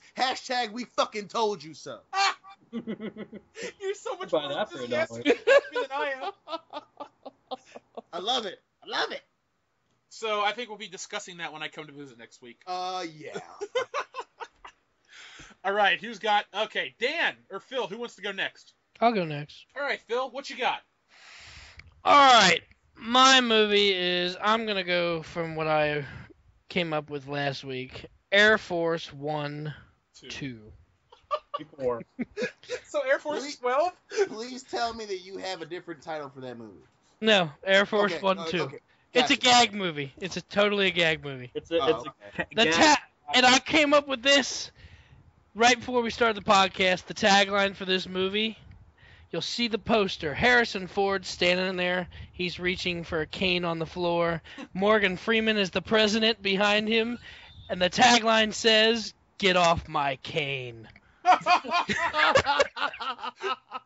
sounds like something you say to a guy that's trying to sleep with Dan. off my cane. Harrison Ford is the retired president, present day. During a visit to the White House, current president Morgan Freeman, playing by himself, invites Ford and the family to join the first family on a vacation. When a Secret Service agent member, played by Tracy Morgan, reveals himself on the airplane and the rest of the flight crew as members of ISIS and take Air Force One at gunpoint. Oh, Lord. Guest starring Samuel L. Jackson as the pilot. Chris Tucker is the co-pilot. Oh, my God. Shia LaBeouf is the first guy who dies. Hey, you said today. Michael Cera is the second guy who dies. And for some reason, Bruce Willis is vice president who handles all the negotiations. Vice President John McClane? Exactly. He's like on the ground. He's like, fuck, I can't do anything. No. He's Vice President Hudson Hawk. Is this a crossover between Rambo Over the Top? Rambo the Top? Oh, and for some reason, Harrison Ford got divorced and married Whoopi Goldberg. Oh, my God. Are you sure you're not mistaken? It's in the movie, but it's never explained. Do they randomly have a mixed daughter that's like 25 years old? No, she's like 3. What are you talking about? They just got married. Played by what's his nuts? Played by Shaggy's daughter. Wasn't me. Midlife crisis. Oh, and by the way, and for some reason, the pilot and co-pilot are reading Jaden Smith's Smith tweets. Is that how they get captured by ISIS? Yes, that's how they're reading Jaden Smith tweets, and all of a sudden the cockpit door gets the cockpit door gets kicked in. You would make the cock door explode, Phil. Does someone I know I scream would. Allahu Akbar on the plane? I don't know. Is that what ISIS does? I don't know what ISIS does. So yeah, sure, we'll go with that. I'd watch this. Yeah, I'd totally watch this. When you pitched this as Shia LaBeouf is the first guy to die, I was there. You got my $7. I'll watch this bitch on a matinee. Does he just look the gun? Does he just look the gunman in the eye and he just yells, "Do it!" Boom. And that's how he dies. Exactly. He gets shot and falls out of a wheel well of a plane. Live your dreams. Can we have a really elaborate death scene where after he gets shot, the camera follows him down, down, down, down, and then he splats on Michael Bay's like twinkle? Sure, we'll go with that. I was gonna say get impaled on a penis, but that's not my prerogative. Clearly. But that is my movie. I thought the tagline alone sells it. Get off my cane. What does Morgan Freeman do in this film? Morgan Freeman is the current president. EP presidents? And he's playing as himself. So Morgan Freeman is president. Is he on Air Force One too? Yes, they're going on a vacation. They're using the Air Force One to get to their vacation destination, and Tracy Morgan is a terrorist. You could as one of the leaders of ISIS. Oh my! Of course he is. And the flight crew is also leaders of ISIS. So you could sell this as Air Force 1:TOO, or just Air Force 1-2, because then you could have like the christening of the second Air Force One plane that got destroyed in the first one. and then at the end of the movie, somebody could go, "Why did it take 15 years to get a new plane?" There you go. Security concerns. That's the end of the film. They're like, the last plane crashed in 97. It's 20 years later. Why? What are you even flying on? And then her son can be like, "They were taking the train, you dumb bitch." JetBlue? Well, that's actually kind of accurate. I was reading a couple weeks ago that Obama commissioned a new Air Force One, and it won't be ready for like 11 years. So that's somewhat accurate. Donald it takes Trump that long. won't even get to enjoy it. No, he's a cunt. He probably won't even fly an Air Force One. Flying his own goddamn planes, they're better. The Gilded Airplane? The Gilded... I want an airplane called the Gilded Dildo. You would. We pierce the sky's titties. Oh, God. Sorry I didn't get as elaborate as Jeff did in his... I'm sure he's been thinking about this for years. No, I came up with it on the fly. Really? The movie that I've been wanting to come up or make for years is Beverly Hills Vice, but Don Johnson and Philip Michael Thomas are just too goddamn old. I pitched it on the Drunk podcast. Dion and I said it would be the greatest movie ever made. Well, no, it was that and like Lethal Weapon 4, and everybody got involved and like traveled to Miami. It was amazing. Yeah. Lethal Weapon 4 is the thing already. It's Lethal Weapon 5. Sorry, Lethal Weapon Dion, 5, excuse me, it's Lethal Weapon 7 because 5 and 6 were both done on its own. That's right. That's right. Already. I didn't catch who said it, but somebody said legal weapon. I didn't say Legal Weapon. That should be legal. Legal Weapon is a film? Legal weapon. Legal The Weapon. Return. It will be a film. The Return. Hey, Dan. Okay, Dan? Nick, you got two Dan more, fell right? asleep. All right, yeah, mine's another plane movie. It's Danny, you there? Dan? All right, never mind. Mine is Speed 3 Autopilot. Oh my God. Oh yeah. I went full force with this one. Starting Sandra Bullock as Ann Porter, Sam Worthington as Detective David Wheeler. All right. No. Yes. Keanu's not coming back? No. Does he just yell the whole movie? Yeah. Because Sandra Bullock is a whore. She had a different guy in part 2. Why not a different guy in part 3? Didn't she have Willem Dafoe and Jason Patrick? Yep. Jason Patrick was the boyfriend in the second one. A guy with a crazy hairline and a guy who was just crazy. Yeah. The only thing that it can't stop is his hairline. So they've been married for 5 years and they're on their honeymoon going to Paris. All right. They're on a brand 5 years. No, sorry, anniversary. I don't know why I said honeymoon. I'm sorry. That's my bad. That's my bad. I'm sorry. You know, she's I'm assuming that's not the only mistake in this movie, but go ahead. Oh yeah, no, there are lots. There are lots. Trust me, there are lots. Honeymoon 5 years in, that's a cause for divorce. Yeah, well, I mean that's why they're going on vacation, because you know they were about to get divorced. He's a terrible husband. Well, I mean he's a detective. I mean, you know, it's Sam Worthington. What really can he do, honestly? That's true. I mean, you know, he can sit on a ledge and he can, you know, he can maybe be a robot, but whatever. He can yell a bunch. Yeah! That's true. Anyways, they're on the plane. The entire flight staff is involved in this you know, in this terrorist action. They're trying to extract money from a millionaire on board by executing people every 30 minutes. They can't. The air marshal's been taken out already, and there's a bomb on board. Yeah. Never would have guessed. Yeah. Who plays the air marshal? Steven Seagal? No. What's the movie? He gets his executive decision. He gets killed Executive in the first 5 decision. minutes. Yeah, executive decision. I just watched that the other day when he fucking goes to close the airlock and then just gets sucked out the fucking little tube. Oh man, it's so good. But no, yeah, it's basically Sam Worthington, you know, doing his thing in the air. Sandra Bullock trying to not get her head blown off. You know. I don't like it anymore. It doesn't get her head blown off. Do what now? I was just joking. I said I want to see her get her head blown off. Yeah. I just want Sam Worthington's yell to be my ringtone. I only wish when you screamed you would sound like RoboCop, like when your call quality cut out earlier, like. Which is also very similar to Sam Worthington. Fair enough. But no, that's my idea for Speed 3 autopilot. Was Sam Worthington the dude in Avatar? Yep.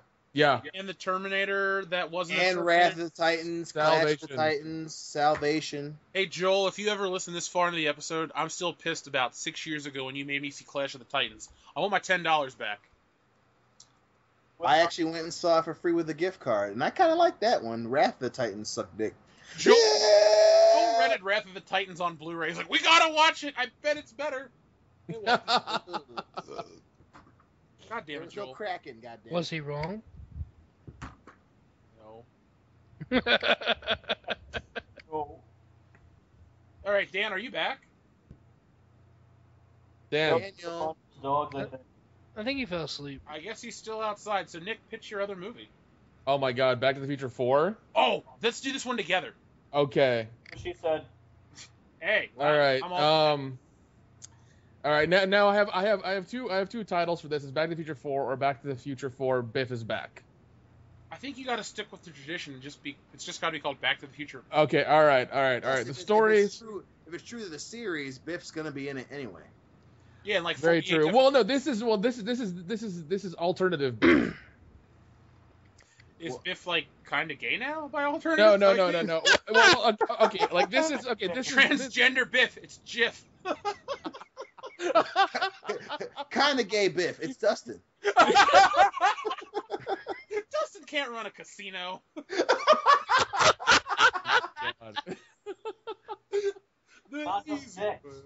Well, no, this is to assume that the alternative timeline that happened is still there and not, you know, taken away. This is assuming that. This is why I didn't want to do it, because, you know, it didn't match up and I couldn't get it to work right. But here's what I had in mind.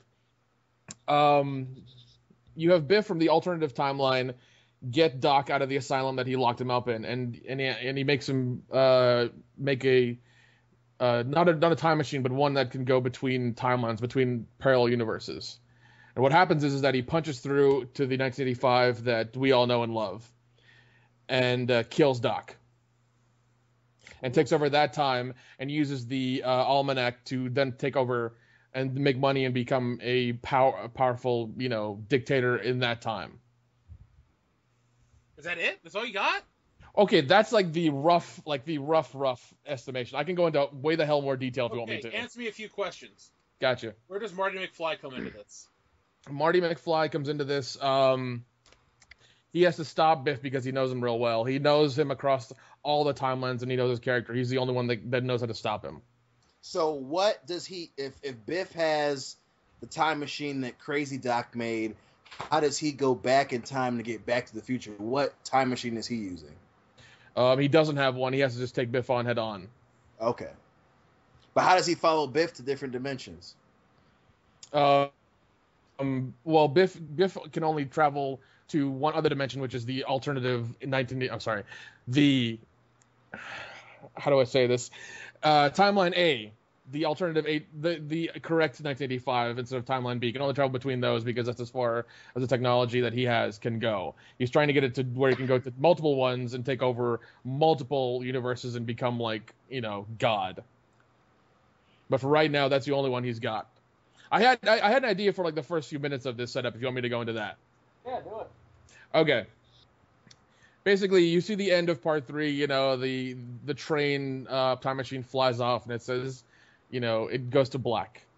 Next thing you see is Biff walking through an asylum, with his nose all patched up because he got hit in the nose with the DeLorean door, on the roof. Mm-hmm. And everybody's making fun of him, this, that, and the other, and he's walking down this hallway. He eventually gets to a door and opens it up.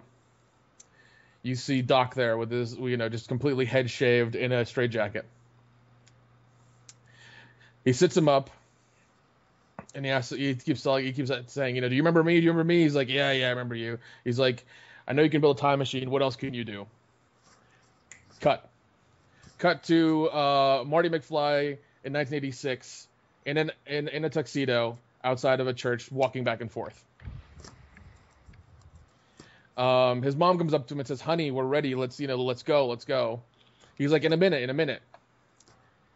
His dad comes out and says, son, let's go. Come on. It's almost time. We only have this place booked for, so long. He's like, in a minute, I'll be there.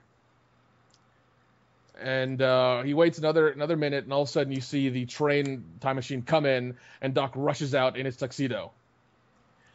And Marty's like, you got my message. He's like, yeah, you did the most crazy, you got it to me the craziest way you could, but I'm here for your wedding. Let's do this. And it goes through a lot of the quick wedding sequences between him and his girlfriend. And they're finally, it finally gets to the reception. Everybody's kind of drunk and, having a good time. They're both outside. And Marty hands Doc a beer. And he's like, I can't have this. He's like, I know. I got a non-alcoholic one for you. So they're out there and they're talking about the universe and what Doc has done and what Marty has done. And, Marty's talking about the band. Doc is talking about, the 2 kids he has with God, I forget her fucking name now. Jennifer. No, Doc. Oh, Clara. Clara. Okay, Clara so they're Clayton. talking about Clara Clayton. Thank you. They're talking about that, and, they're having just, kind of going over what's happening in their lives and everything. And finally, they see in the parking lot, they hear the flash, and then they see a white 1980s limo. Lamborghini limo, like rush across the parking lot and just sit there. A Lamborghini limo? Yeah, they see that rush across the parking lot in a flash of purple. And I like how what the hell that's is your this? question. Jeff got so excited over the Lamborghini limo. Yeah. Is it Prince on the that- inside? What? Is it Prince? You said it's flashing purple. No, it's not. The Oh. purple's to denote that they're going through a parallel dimension, not time. Anyways, They so turn- they walk up. They both walk up to it, and they're like, what's going on? They get about halfway, and the doors fly open. You see Biff from Alternative 1985 pop out with his goons, and then you see Doc with a giant collar around his neck. He can't move too far, and he's been being controlled by Biff. Biff comes up to Doc in 1985A and shoots him in the chest. You see Marty, hold him and just say no, and so then Biff goes inside into the wedding and just starts partying and having a good time and just, going crazy. And that's as far as I got with the visuals. So are we gonna pull a Back to the Future 1 and he opens his chest and it's a bulletproof vest and Doc says they always fall for that? No. What the hell? No. Doc is dead. Doc from 85A is dead. He has to somehow get Doc from 85B away from Biff to help him, resolve this whole fucking thing. Talk about a downer movie. Seriously, this movie does not sound. But it's no, a thriller more than a fun adventure.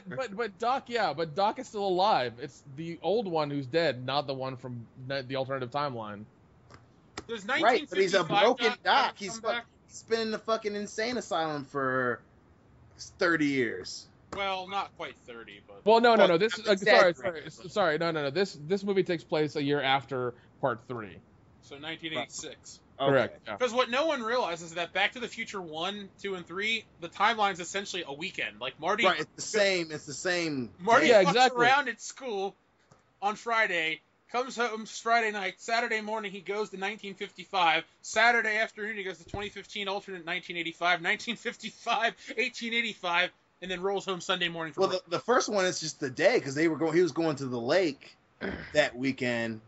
And it's just the one day, so because he's still going to the lake at the end of the first one. Well, Yeah, because isn't there a drag race at the end of the third one? yeah, that's this. Yeah. He comes back the same day that he left. Right, Okay, so yeah. he's So about he's there, going to the still lake going that to the weekend. lake. Yeah, Yeah, that still has going. that has to be Saturday night. He's going to the lake.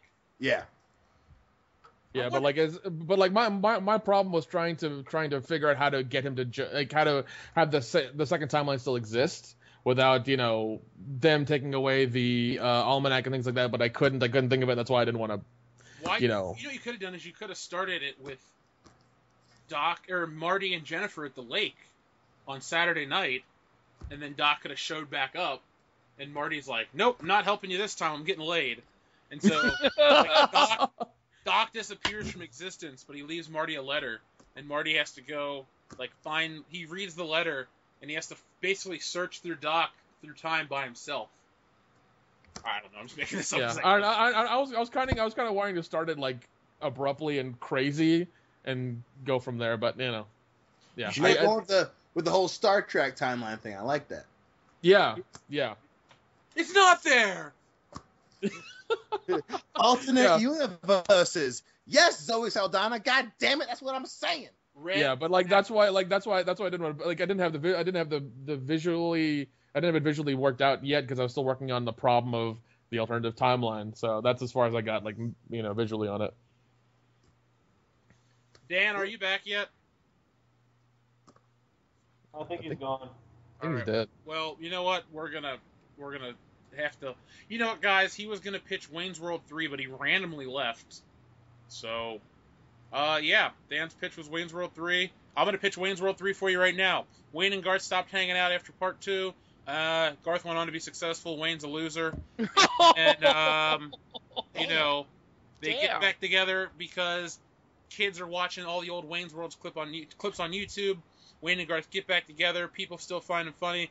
They do an actual concert where they bring back guys like Aerosmith and Van Halen, and then Wayne and Garth ride off into the sunset with Cassandra and Gangbanger. Cassandra. All right, well, that was this week's show. Let's get into some fan mail. It's funny, Dion, last week we bitched that we didn't get any fan mail. Yeah. This week we got a fucking ton of it to read. Nice. So we're making up for that. So thanks, listeners. You listened to us. Fucking A. Just want to let this load for a second because I don't want all of a sudden to hear my voice from the other week. So, we're going to read the newest comments first. This is all on our last episode titled, What the Fuck is the New Ghostbusters Theme? Darth Vader and Rogue One, Justice League Plot Leaked. This one comes from Persephone. That song is the fucking shit. I don't like the rap part, though. Ugh. What? Oh my god. I added one too many words. It's just, that song is shit. Yeah, it's not a good song, Persephone. I don't want to make fun of you because you look like a nice person with your dog face on, but since the creator, the founder, the true father of world class bullshitters won't make fun of you, let the fucking man with the original pan and fucking plan make fun of you. First of all, the fact that you listen to that song, you listen to Fall Out Boy, and you were like, oh no, yeah, that makes sense, is enough for me to look at you in your eye and say, what the fuck are you doing with your life? Because as much as we can agree the rap part sucks dick, what the fuck? Why didn't you just say, hey, assholes, just make a song called I'm Not Afraid? I would have been okay with that. But random pieces of Ghostbusters not only pisses me off, but it makes my fucking dick go soft. So yes, I can make fun of you because your choices in music and entertainment are more than fucking questionable at this point. Hey, would you like to hear from another fan who has terrible tastes in music and screen names? Well, let's do Yes. it. Yes. Okay, so this comes from 21 Falling Chemical TARDISes at the Disco. What? What the Please, fuck? like, for who alone? Yeah. He goes, I love the new Ghostbusters theme, and I'm not afraid to say so. But before you guys chime in, Dustin defended our honor and says, if your profile name is anything to go by, you certainly have shit taste in music. He responds back with, that's your opinion and I respect it. But I like that genre, and it's definitely better than anything you can do, especially exclamation ATD. Dustin goes, hey man, I see the appeal in music like that. My 14-year-old sister is huge into Panic and 21 Pilots and all of that other millennial shit rock bands. No judgment here. Then he responds with, cool, what kind of music do you listen to, out of curiosity? Dion responds with, anything to do with butt sex. And then the guy goes, okay then. So Dion killed that interaction with fans. Actually, I was gonna say, I actually saw an article on Monday about how much shit that song is getting on the internet. Oh It's yeah. complete garbage. God, Even this- ETC. Oh my god, this movie is just gonna be. It's gonna be shit. bad. It's gonna be bad. It might be worse than Independence Day Resurgence. Well, we only have 11 more. We have like 2 weeks till this movie comes out, so we're only going to be maybe relevant for 2 more weeks. But I gotta promote that shirt. Fuck yeah, yes, man. yeah. Promote the shirt, Jeff. Put it on Reddit, baby. Get us a Reddit page. I'll put it on the World Class Bullshitters Reddit. We have a Reddit page. Remember, Dion? Oh yeah, that's right. I spelled it wrong. Yeah. Forgot about that. There's like 1 T, 2 letter. Okay, good fan of the show. Justin B6699 comments with, okay, you win. Ghostbusters will suck. He said, seeing that on the recommended videos on the right makes me think that it was a chore that ETC changed their minds on Shitbusters, let alone that they really stand on it. He goes on to say, it's pretty damn ridiculous to change the race/gender of Legacy hero, let alone any established character. I would say that if they must, just create the character and put them in a legacy character role, i.e. Robin, Batgirl, Blue Beetle, build them up, and then give them their own identities. But there are that many legacy characters, especially on Marvel's side, let alone the ones that are low enough to justify new people filling those roles, like the Flash. If they can do it well, fine. Otherwise, just make new characters and try to make them good. Now, here's my favorite part. He goes on to say, I'm also waiting for a World Class Bullshitters logo shirt before I buy any. And if the Shitbusters one is still there by that time, I'll buy them both guaranteed. Well, Justin, just for you, I made sure that both shirts are available right now on incarnate-studios.com. Don't So if forget you don't- the damn hyphen. If you don't fucking order them, Dustin's gonna come rape your mom. I can't Jesus, dude. God damn. Well, we I want don't to know, make that more just lost the subscribers. sale. Phil, there's no way he's gonna rape his mom. He's gonna be too busy looking at his dad's dick. I don't think Dustin has a dad. Not his dad. Oh my god, that's mean. Dude, the other guy's dad, Phil. I got you. Never mind. No, but Justin, if you go and click on the link that Right will below. be on this new video, or even the link that's on the current video, it'll take you to incarnatestudios.com. You can either go to the t-shirts page or the podcast page, which is directly for World Class Bullshitters, and you will see on the right-hand side the official World Class Bullshitters t-shirt. Buy it, wear it, tweet us. You'll be the first fan to own one, and you'll always be my favorite fan. Ooh. You know, this Justin B69 guy, he always seems like he has nice things to say. I'd probably let him fuck my sister.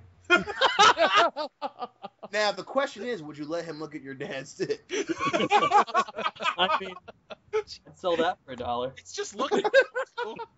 No, Justin has been listening to our show for the longest time, up there with Noah R. and Spy Fiction and a couple other guys. So he's like one of the 4 horsemen of our fan group. You wonderful cunts. Now this comes from Sean Little. I urge people who read this comment to check out a video titled Ghostbusters Remake and BS Rant. Well, okay, Sean, I read it on air, so I guess I encourage it too. It better not suck. I'm just saying.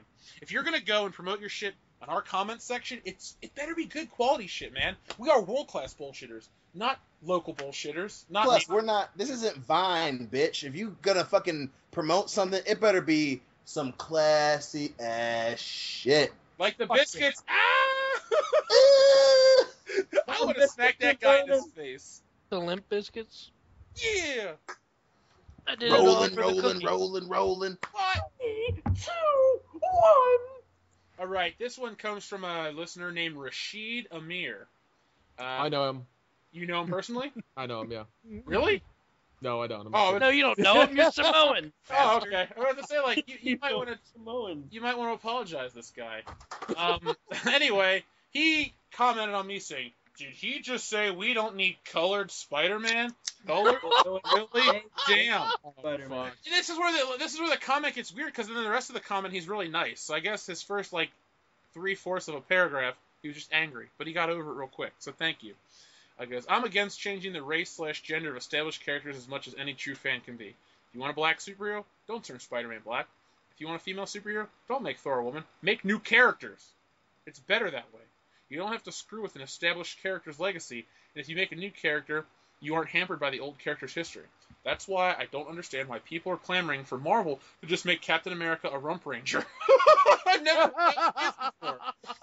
"If you want more gay characters, create them. Don't fuck with the characters we already know and love. Damn, colored for real? I don't know if you're still mad that I use the phrase colored instead of, I don't know, black or White. Black. But I did, so Black. whatever, bro. At the end of the day, I didn't offend anyone." I don't think he meant And colored. who really I cares think if he you meant offend someone? Who the fuck cares? I think he meant we want a black and white Spider-Man. You know. Oh, like Like negative old zone days. Spider-Man. There you go.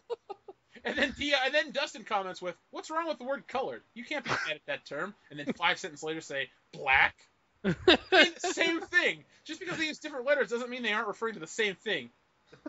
Same thing if you use African American. Well, thank you, Dustin. You're not here, but you're still helping the show out. We still love the fuck out of you. And then Dion comments with, "It's fucked up, dude." All right.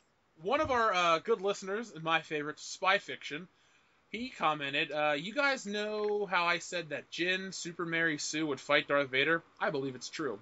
She does kick his ass on the Death Star. Sorry, the movie is an origin story for Rey's mother, Jyn, so she does survive. I speculated that in my original comments, that it would take place. I was right, Darth Vader is in the movie, but has one big moment in the movie. The final showdown between the Super Mary Sue on the Death Star. The problem that's plaguing this movie is true. It's in bad shape. Disney has been in spin mode since the problems came to light. They've been downplaying everything. The problem really started when they tested the movie in front of non-industry test audiences. Their reactions were not what Disney wanted. This put them into freak-out mode and has gotten none for the better. They can't save this turkey. Note, Disney now denies it ever had test screenings with an audience. It says only a handful of execs saw the movie. They also deny anything else is wrong and everything's normal. But Spy Fiction posts 3 links talking about said screenings and stuff. So this guy's not pulling this out of his ass. He backs it up with proof, and then he goes, "Be sure to follow the links on the Joe Blow article. You guys are right, it would blow up. I was right too, calling it a turkey. The first Star Wars domino will fall, and its name will be Rogue One." I like that. Ooh. Ooh, that's a good one. Yeah. You know, it's Spy Fiction, you're the man. This one comes from Child of the Flower. My sister has Uma Thurman as a ringtone. When she asked me... Sorry, I gotta reread this because you saying what threw me off, Dion. I was so confused. There's a song called Uma Thurman. Oh, I'm just like, yeah, is it a clip from a movie? Do you literally have Uma Thurman trapped in your phone and she just screams whenever someone calls? That's where she's been this time, ever since Kill Bill 2. She's like, Oh my god. Get me out! Get me out! It's only available on Motorola's. My sister has Uma Thurman as a ringtone. Where she asked me if the tone... she didn't say what. When she asked me if the tone was from Game of Thrones because it sounded familiar. I laughed at her for a few minutes, telling her that it was the Munsters theme song, which she responded, "I haven't seen the show in a while, so how was I supposed to know?" Well, I gave that comment a thumbs up because his sister. There are so many questions. The Uma Thurman song is a Fall Out Boy song where they use the Munsters theme song in part of it. And as part of the chorus. You can hear us bitch about that on last week's episode, the Ghostbusters, how shitty the theme is. Yep. That was one of the opening lines of that week's episode. And then a guy named Ride the Lightning commented right under that and says, "You got a new subscriber. Thank you, Ride the Lightning." Good job, Ride Aw, Lightning. thanks, man. Buy a shirt, bro. Oh, okay. Now, yes, do please buy shirts. It helps the show. Buy the Shitbuster shirt. Swear to God, it's the best shirt on there. And that's saying something because all those shirts are fucking awesome. Thank you, Phil, and thank you for buying that shirt. You're the first person to buy said shirt. I love that shirt. Now, this is My boss won't let me wear it to work, though. Why? I asked her, I was like, can I wear this to work? She's like, what is it? I was like, well, it's turd. Oh, no, you can't wear that. You should have said it's a chocolate marshmallow, man. Well, I said, I take it back. It's not poop, it's chocolate. She's like, nope, too late. I should just give you business cards every time a sick person comes and say, hey, you might be dying and you want your kids to remember something you buy. Buy this t-shirt. I wore my Dead Man Inc. shirt the other day, and I kept getting... A bunch of old people kept saying, you shouldn't wear a shirt that says Dead Man in a health clinic. It's scary. What the fuck? And then I would explain to them, you know who The Undertaker is? They'd be like, oh, yeah, I know who that is. Okay. Then they all forgive. Yeah. You are forgiven, Dead Man. Oh, now, speaking of forgiven, this comment will not be forgotten because it is the greatest comment we've ever received on any single video. And this guy, his name is Castus. He's commented on 2 videos. I'll read the second comment later on. He goes, all those movies are great choices and horrible movies. I could only stand 30 minutes of Total Retribution before it made me want to... Yes. You guys should combine your powers together to give Joel his very own little Asian tranny voice so he can fuck away. God. That's horrible. Fuck anywhere and everywhere. I gave that shit a thumbs up right away. The fact that they watched a little bit of Total Retribution kind of makes me happy, because that movie is complete shit. Well, this Castus dude seems legit. Thank you. Silverwings21 said, in reference to Bryan Cranston, he dubbed Street Fighter II the animated movie, and he said that's the best video game movie ever made. He voiced Fei Long under the pseudonym of Phil Williams. I was not aware of that. Another good listener, Ronaldo Hernandez, who loves our Facebook page as well. Thank you, Ronaldo. He says, gentlemen, worst movie ever nomination, Dragon Ball Evolution. I never saw It's Pat or The Last Airbender, but I'd have to vote for Mortal Kombat Annihilation as the worst ever. And then he also commented again, I couldn't even finish the Shitbuster song. More Indiana Jones movies? Really? Nah. All these reboots and remakes, why not make new content? All this stuff that's being rebooted are shit. We love it. We love and made relevant when we were kids, sorry. With the added bonus that we can reboot things and make them very SJW friendly. Well, it's just a problem, bruh. Now, remember that guy Castus we were talking about earlier? Yeah. Yeah. He actually... I'm just going to call him a he because I don't think a chick would talk about Joel fucking an Asian tranny boy. Plus, I don't think we have like one female listener, which we'll talk about in a moment. She liked our Facebook page and, you know... all this Is she stuff. hot? That was creepy as hell. That's the doctor for you. I feel violated. Well, here we go. You should. Castus watched our Room Drunk Commentary podcast, which was our 500 subscriber special episode. And he says, I watched this only one time in my life, and the nightmares will never leave me. Jesus. Yeah, the fact that you watched the whole thing, I can't even sit through it and not be embarrassed. The talk of rim jobs for 2 hours. Oh, God. Yes. I listened to that when look it. The Beverly Hills Cop one is worse. I won't be releasing that one. And then the Die Hard one is just complete garbage because I think I blacked out. You did. You were like, hey, Nick and Dion, you guys take over. And we did for like I think 30 minutes, and then like we were just like, all right, it's done. Let's leave. I just remember getting up the next morning, my computer was on, and it said I had a 7-hour fucking audio clip. I was like, oh my god, I can never edit this. So, and then another person named Christos D. Amon says, congratulations on the 500 subscribes. Go easy on the beer, though. It's bad for your bodies in the long run. Only drink for the podcast. I love drunk podcasts. Well, Christos D. Amon, we're going to drink next week because we can, and it's American. Goddamn right. Hey, wait, Dion, we may be drinking American. Who knows? Oh, man. Well, Yeah, no. We'll probably drink New Belgium Flat Tire or something. I'll probably just drink Yingling. I do like some Yingling. And here's our final comment of the week from Shell Thulu, which is a cool name. I don't know if they were mentioned or not, but for Eddie Murphy, the Shrek movies were pretty alright. This comes all the way back from the Roast Me episode. Sorry, Cool I heard. tits. Cool Tits is right. Dan started talking in the video, and I got thrown off. Is Dan back yet? I think he fell asleep, dude. Okay. Well, I guess we'll do a quick check of our email because, we haven't checked it ever. Start talking about something, guys. Balls. To the wall. To the window. Man. Oh, Dan is alive. Oh, yes, he's alive. Oh, fuck. He woke up, bitches. He's here. Damn. Did you really fall asleep, Dan? I don't want to talk about it. Okay. Oh. Vomiting. It's diarrhea, bro. All right. He ate some bad Chipotle. Well, he was vomiting out of his butt. Okay, come on. It doesn't go "Bleh," still. Bleh. It makes some noise, all right. The worst thing is when you have diarrhea and you're vomiting at the same time. I've never had that happen, and I don't God, plan on that seems horrible. It At happened. both ends. It Will happened you to me be once when I was like 8 years old, and I didn't know what to do. You didn't think about grabbing a garbage can? Dude, it all just happened so fast. I would think when that happens all at once, it's just like you don't know what to do. You're just kind of there. You're like, it's just gonna happen. I don't know what to do. I just remember my mom getting You upset and accept started it. puking in the sink. And then the next thing I know, I shit my pants. Yeah. You go through the 5 stages of grief like real quickly. I remember that time we were trying to do the Star Wars marathon at your house, Phil, and I puked all in that garbage bag. Yeah, and then the bag ripped and it ended up in my trunk. You put it back there. I had to take it to the fucking dumpster. First of all, back up off the mic. Jesus fucking Christ. Number one. Number two, who the fuck just randomly puts a bag of puke in their fucking trunk, dude? Number three, what bag were you using that it if it's only puke, what ripped the fucking bag? Dion, so I drank. It was not hefty. Dion, I drank 2 bottles of wine, half a bottle of tequila, and like 30 beers that day, dude. We all drank a lot that day. And you just the bag just ripped in your trunk. His vomit became acid. Okay, I'll explain what happened. He threw up in the garbage bag. It smelled terrible, so I tied the garbage bag up, put it outside on the front porch.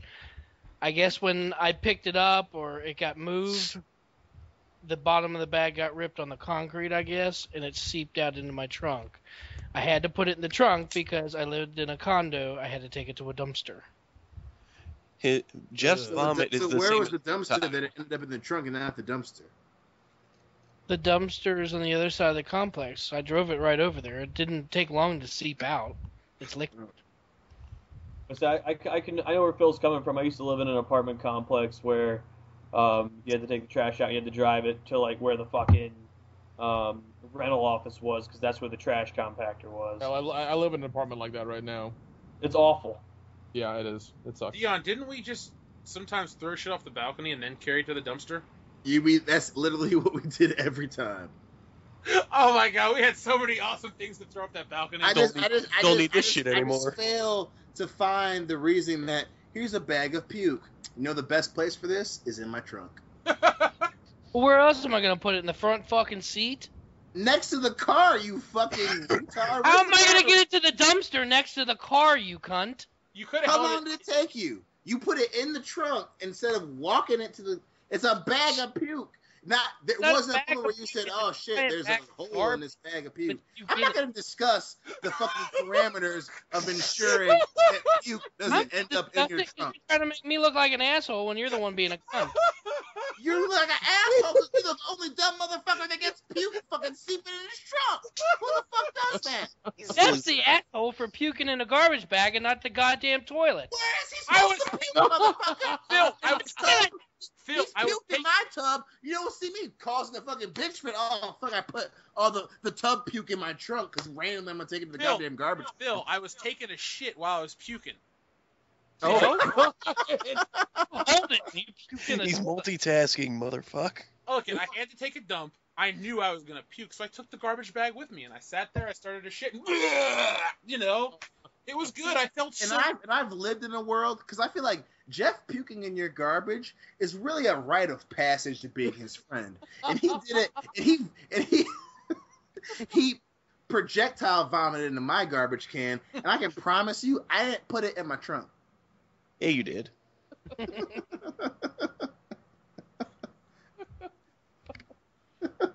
Crazy. That's insane. Fucking reptile puke. The story of my bodily fluids. That sounds like a great movie, Jeff. That's the next sequel to the World Class Bullshitters. Hell yeah. Or Amazing Spider-Man 3, whatever you choose to go with. How the fuck did I miss 21 notifications on our podcast? Oh my god. Nick. Hey, I was trying to wake your ass up, Dan. Jesus. There's a lot of watermelon. So much watermelon. Wait, hold up. Can we talk about the random black dude in the background of fucking Eric's goddamn? Can we talk? Because for a minute, I was like, is Eric going to get robbed? I knew he had a girlfriend. Whoa. The best thing is he doesn't say shit. He walks by and looks and goes, oh, fuck that. Whoa, Dion. Why is it, since there's a black dude behind Eric, that he's going to get robbed? Yeah, why's it gotta be black? Why you gotta be racist, Dion? Why's it gotta be black? Can we talk about the random black guy in the background who didn't say shit? That's all I said. It was a question. He walked behind Eric. I literally looked behind myself like, what the fuck? I was like, oh yeah, he's in the other apartment. Okay, never mind. I just said something now because I just screenshotted this and I'm going to make some fucking evil memes about this. I was just so scared. I was just like, I thought he just lived with a woman. I'm like, who is this black dude? There are too many questions that I need answers to. Too many cooks. It's just too many questions. It's just too many. Too many. He literally was just like, fuck that. Just walks away. That's my buddy Will. Who is it? It's my buddy Will. I can't. Oh. All I see is a smile. I was like, thanks for saying something, Will, you scary motherfucker. I was like, are we just not going to address this at all? Dion, you should have screamed out, look out behind you, Eric! I was just like, I literally have been living in the bubble that Eric only lived with his girlfriend. I'm just like, someone just broke into his apartment, and we're not gonna say shit. He's just typing in the chat. Somebody call the cops. I literally saw it, and I fucking went like this. I was like, Eric, watch it. God damn it, Will. We need fucking warning before you do that.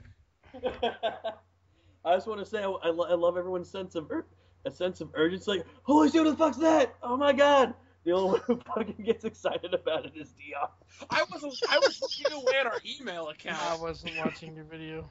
We have a diverse crew, but I'm just, when we have predetermined notions in our group, it was very safe for me to say there are no black dudes that live with Eric right now. Until I saw a black dude, I was like, we need to address this right now because I don't know what's going on. I need to make sure that this is sanctioned. He's a sanctioned black man in this apartment.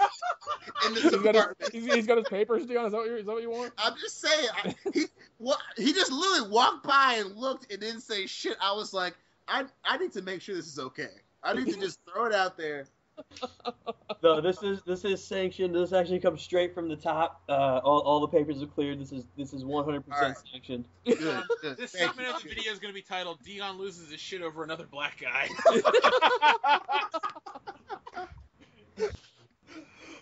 It's all about safety, bro. Just got to make sure everybody's safe. That's all. I work in security. That's all.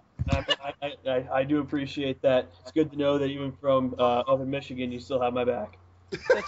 Is that what you do all day long, Dion? What's that black guy doing back there? Dion, I work in security too. I didn't fucking say shit. Dan does his profile. Yeah, I'm not racist, you ass. No, it wasn't because he was black. There's a random dude just walking around the back. I was like, are we not going to talk about this at all? Are we just going to pretend like it's not happening? Holy shit, that's... That guy's sitting in the background like, why are y'all motherfuckers still talking about this? Y'all motherfuckers need to shut your mouth. Oh my god, I'm putting Loudy's face on a shirt. Yes! Loudy's face with the black shadow in the background. Just say Wiener Cousins. I was just concerned. Dion, before you lost your shit over another black guy. It wasn't because he was black. I was just like, who? I was concerned, goddamn. Mm-hmm. Yeah, you don't really need to explain yourself. Of all the people here, it's okay. I wouldn't explain myself either. But we got a very important email today, guys. Oh. At 6:27 p.m. from Goop.com. Oh, Detox, God. Detox. It says, perfect summer dress party. We all want to master our ultra-flattering cocktail ensembles. Our tightly edited shop, this exclusive to Goop, Jenny, Kanye, plus... I don't even know what the fuck that means. There's ice cream. Best ice cream spots. You guys want to find out what the best ice cream spots are? Nope. I have like 3 other questions in the beginning of this fucking story. Like, Yeah, what? I'm listening. Wait, okay, so the first one, the fucking... Okay, so ice cream, obviously, I really want ice cream right now. So what the fuck does that have to do with Goop.com? His second question is, why is there a black guy behind Loudy? Okay, would you like... Third question, does he like ice cream? He loves it. Oh my god, somebody's What you will. amazing. He loves ice cream. Hello? Okay, Good man, good man. These are all markets we don't live in. L.A., New York, Boston, Chicago, D.C., Portland, Seattle, and San Francisco/Texas. They're literally all the markets the farthest from us. We're going to pick Chicago because that's 5 hours away. Deal. So if you're in Chicago and you listen to this show and you're not Nicole, you need to check out Annette's at 924 West Armitage Avenue in Lincoln Park. Who's Nicole? It's our friend from college. She used to date our friend Jake. Oh. She lives in Hot. Chicago. And she's a subscriber. That's why I mentioned it, because Jake sure as shit doesn't subscribe to our show. You cunt. He might fuck you up.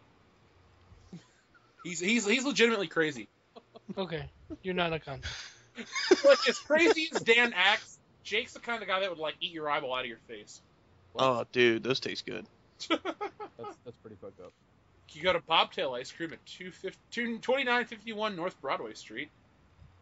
The Rainbow Cone. Oh, here we go, guys. We're going to all meet up in Chicago and go to Scooters. Scooters! Scooters! Let's go to Scooters. Or we can go to Margie's Candies or Jenny's. Hey, Jenny, here in Columbus. Depending on what Margie looks like, I'll play with her candies. Ooh. I doubt she'll let you, though. Hey, have you Shut seen up, yourself? Eric. There's a lot of sugar in those candies. He's like, Phil, for your own good, don't eat it. You're a diabetic. Diabetes. Betas. Betas. Diabetes. Diabetes. So one of the D, so I gave her diabetes. We're gonna say goodnight, so hold on. Where's Dion? Dion's back. Dion? Baby, baby! Alright, cool. Just checking, because I don't want to say goodbye without, We got a reputation to uphold. Alright, so, this has been World Class Bullshitters. Every Thursday night, we take a dump on the world of pop culture. If you like this show, give us a thumbs up, subscribe to our channel, and leave us a comment. We will read it on air, as you've been a testament to tonight. If you haven't noticed yet. If you haven't noticed, we'll spend 20 minutes reading your comments and commenting back. And then wondering why black people are just randomly behind. Yeah, black. just, pop in, pop out. It's like a magic trick, Oof. Can that guy hear me? Yes. Okay. Woo! Even better. He's like, I'm going to find that guy with the picture of the Rock and beat him up. And then, it's just not going Can he see the pictures that I'm sending you? Because I hope not. Oh. Because I hope not. You are an asshole.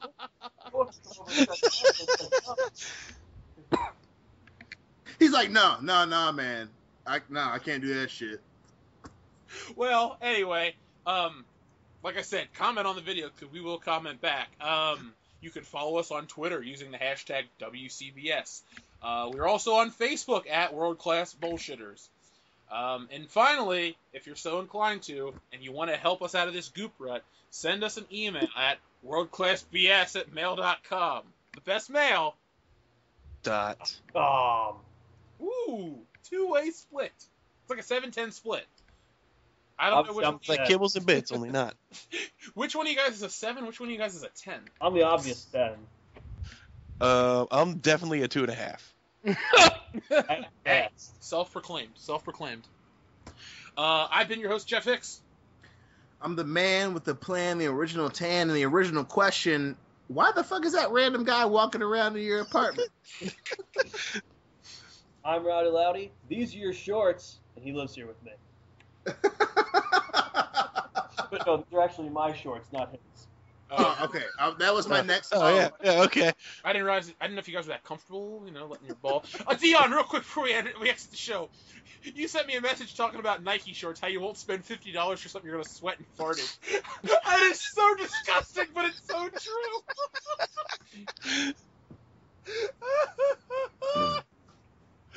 Oh. When did I send that? Over Facebook. I can go back and look through it eventually. One of these days. That's the greatest thing ever. We'll put that on a shirt.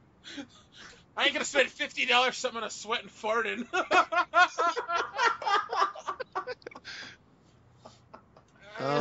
God.